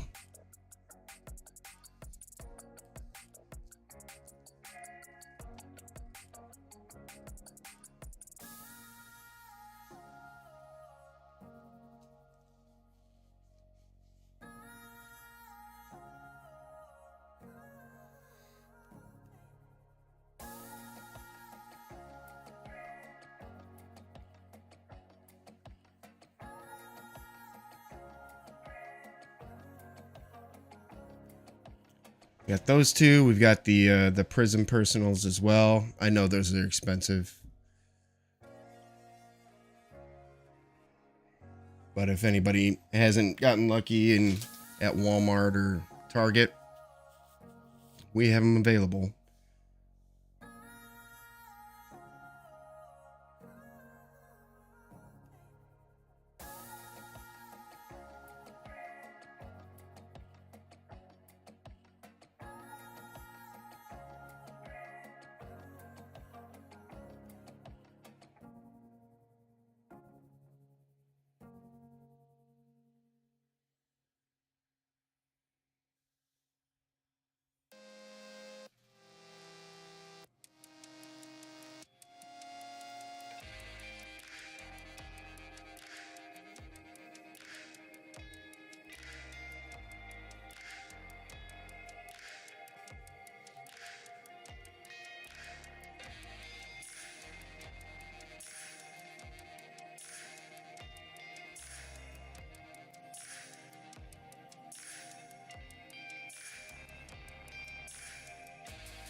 Holy smokes, the Chiefs smoked the Dolphins.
Just checking some orders here. Give me a little bit.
So just 3 spots.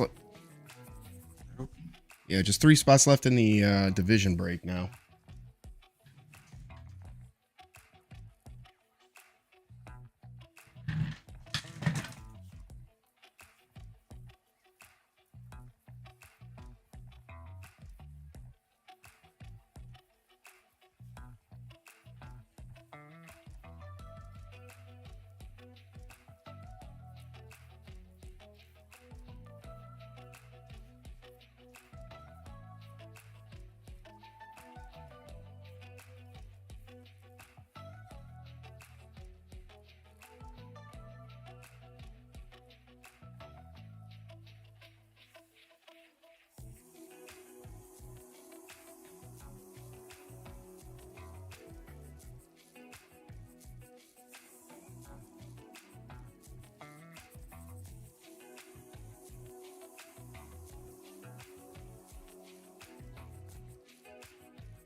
Yeah, I can't figure out why that break is charging shipping, but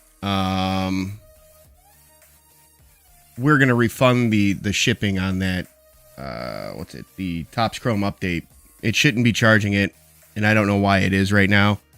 So yeah, expect $5 refunds if you've already bought in. And if it's still charging shipping, we'll refund it. What's up? O'Doyle rules. Mr. Frankie Balls. Or Frank Balls. I'm sorry, sir.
Something here.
All right.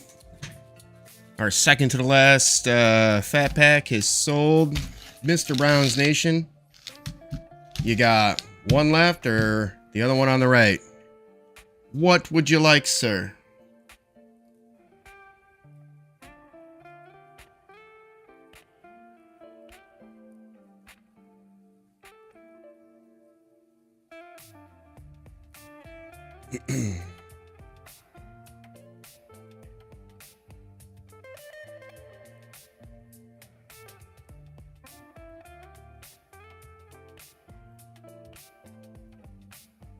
All right, he's got the left pack,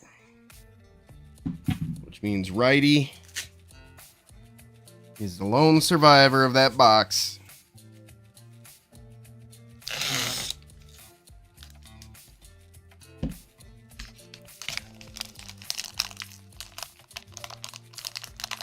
Mr. Brown's Nation, there should still be one left on the site there, JJ.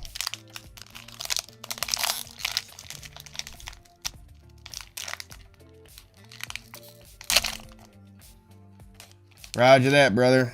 I'll notation that. All right, good luck, Browns Nation.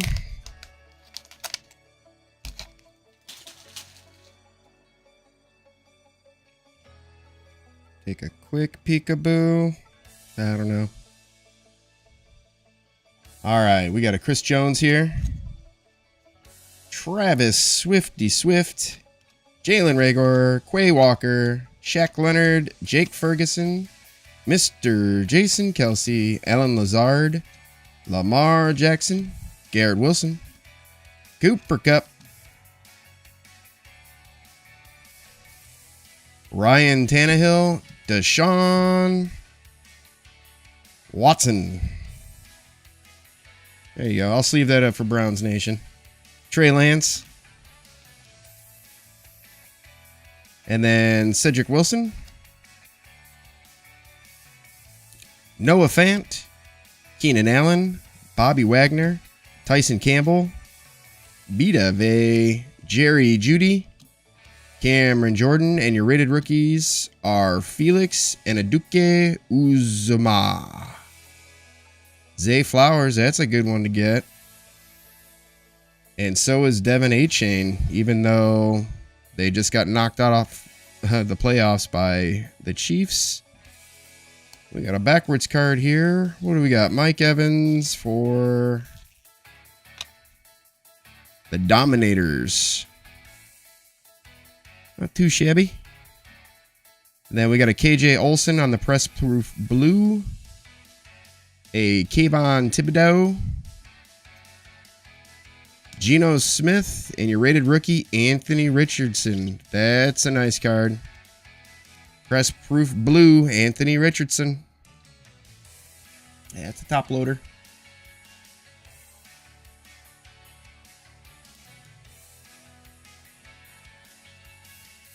Congrats there, Browns Nation. That's a pretty good hit out of a retail product.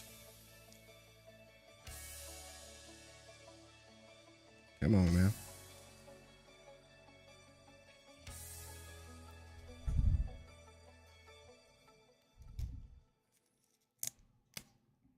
That card got the... I would say that got the money back for the fat pack. Or at least close to it.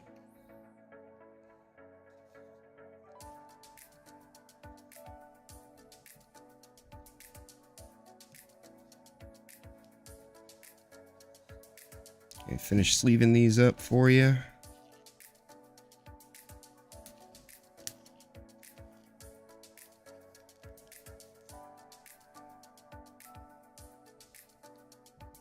Oh yeah, and I forgot you got the Devon A chain and the Zay Flowers, so those are good ones to get as well.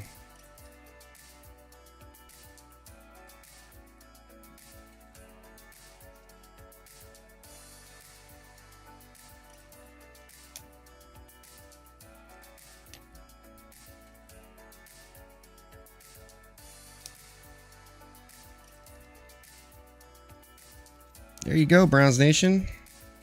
You even got a Browns card out of all of that. That was a nice fat pack.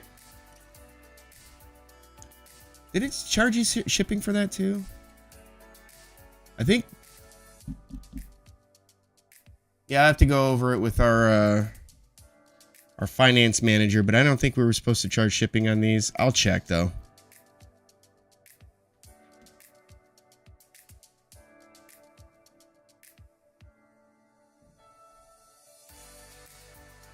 We're gonna do all of our sorting and shipping tomorrow. We'll go over that stuff tomorrow.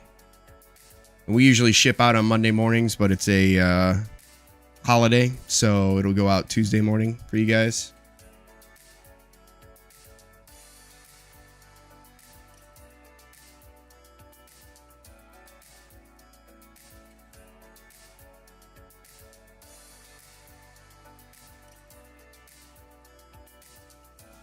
All right.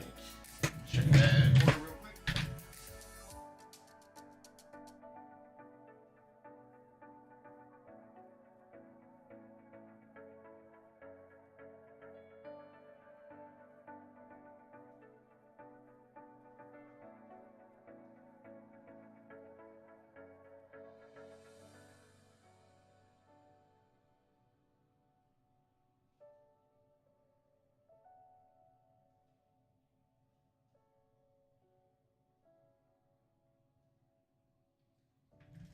Alrighty, JJ. Like I said, there are no guarantees on downtowns, but this is the last pack in that box. I really hope there's something in there.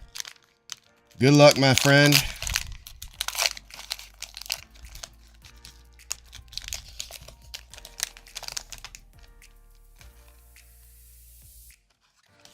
Go. I won't peek. We got a Fletcher Cox, Jamar Chase, Patty Mahomes, Hunter, Mr. Jordan Love, who's having a nice comeback, Michael Pittman, Dak Prescott. Can you see the cards? Yeah. Jordan Poyer, Derek Carr, T-Law. Who is your team, by the way, JJ?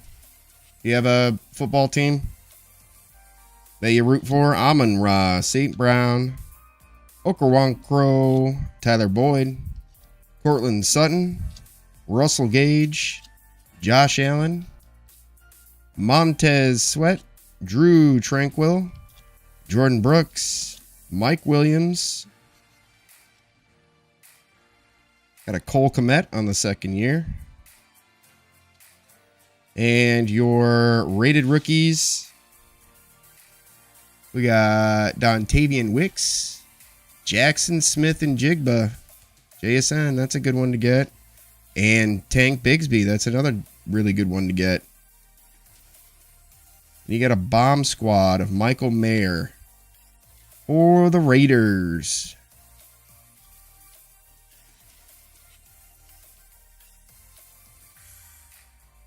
All right.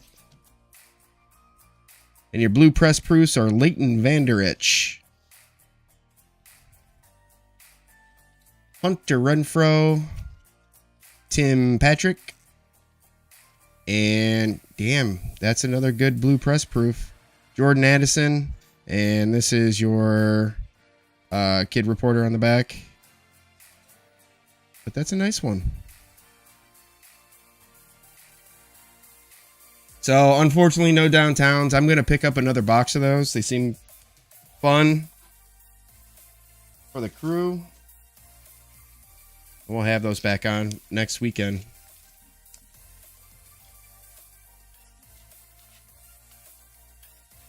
Washington? Nice. So Washington. Redskins.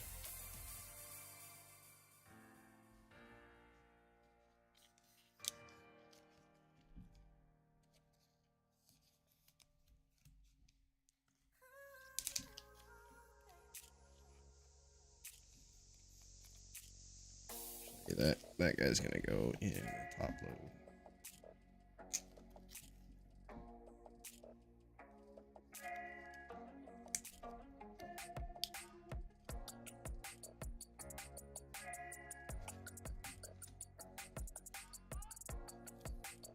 And there we go. Couple of blues.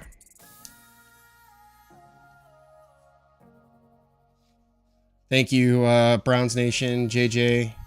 Y'all are great. Thank you for getting a couple of personals there.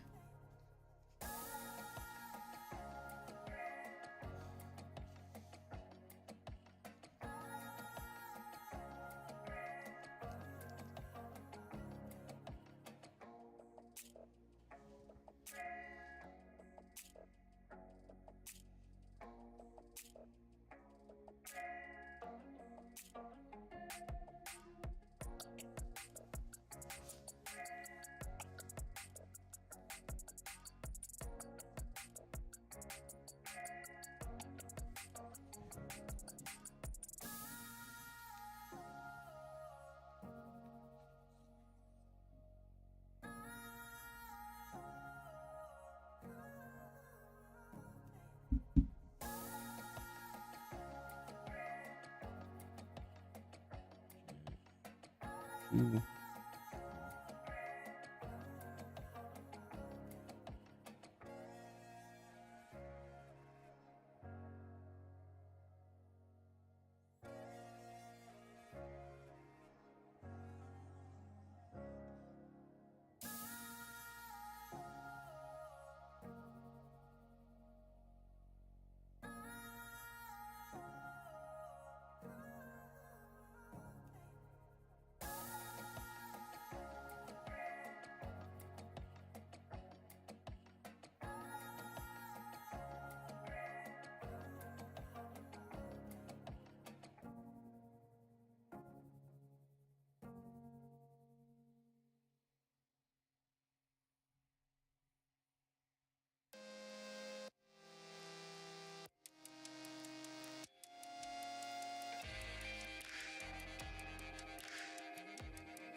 All right, gang, give me a couple of minutes.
All right, gang.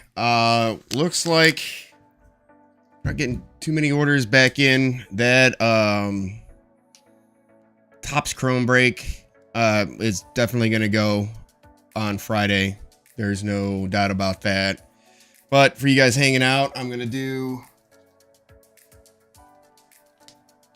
one last giveaway. It'll be a dual pack.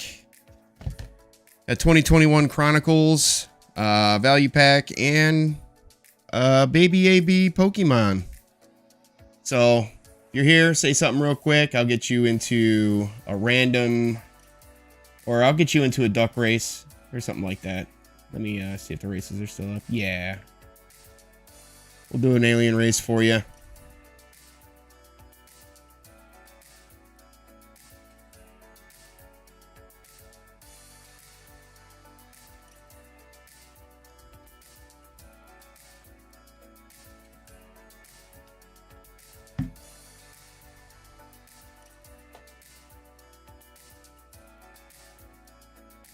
I think next Saturday we might try to go on a little bit earlier, maybe an hour earlier. We'll see.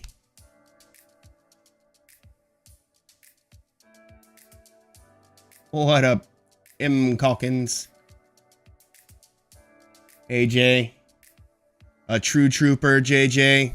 I appreciate you, brother. We're gonna close out with a giveaway. So I'm gonna throw you guys in a duck race. And whoever wins gets these 2 packs. One from Yo AB Breaks, the 2021 Chronicles. And one from Baby AB, one of her Pokemon packs. So good luck to you guys. I'll get you into a race here.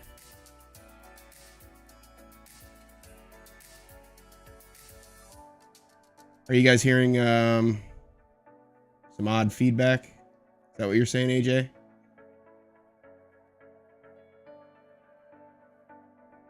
We got desktop.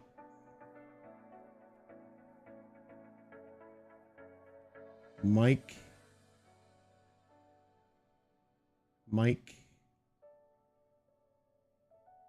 Test. That one shouldn't be up.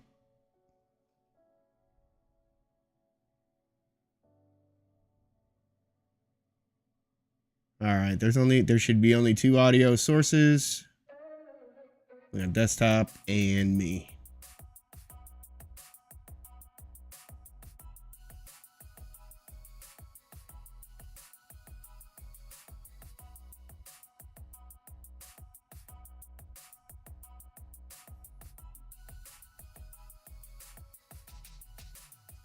AJ, JJ, Browns, Calkins.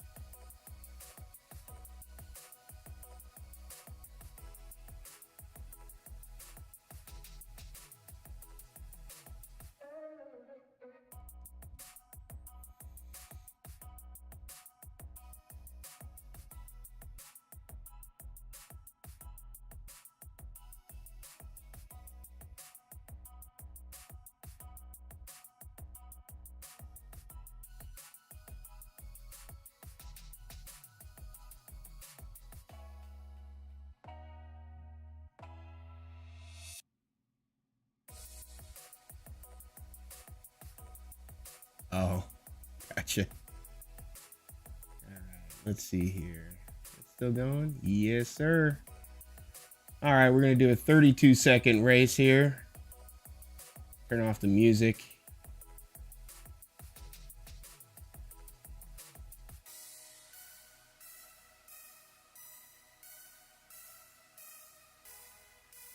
Okay.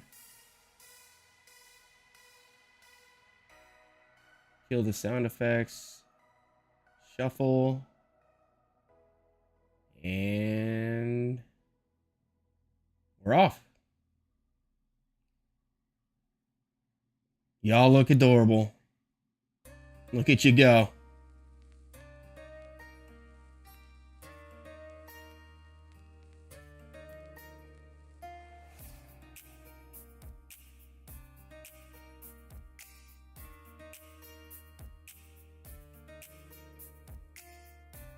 7 seconds. Who's going to get the turbo? Who looks like Browns Nation. Look at that.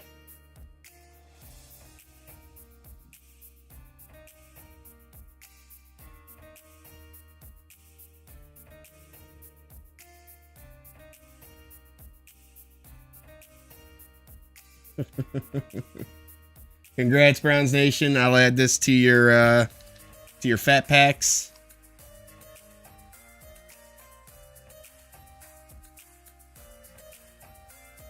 I appreciate all you guys hanging out on a Saturday night. We're going to be back live on Friday with a break. There's only 3 spots left in that break 008, so, and it's an easy, that's a nice cheap break, and we'll be doing some new videos over the week, so should be getting a lot of exposure. I appreciate you guys hanging out. I'm gonna get you some more friends next weekend, and yeah, so this is Yo AB Breaks out, gang.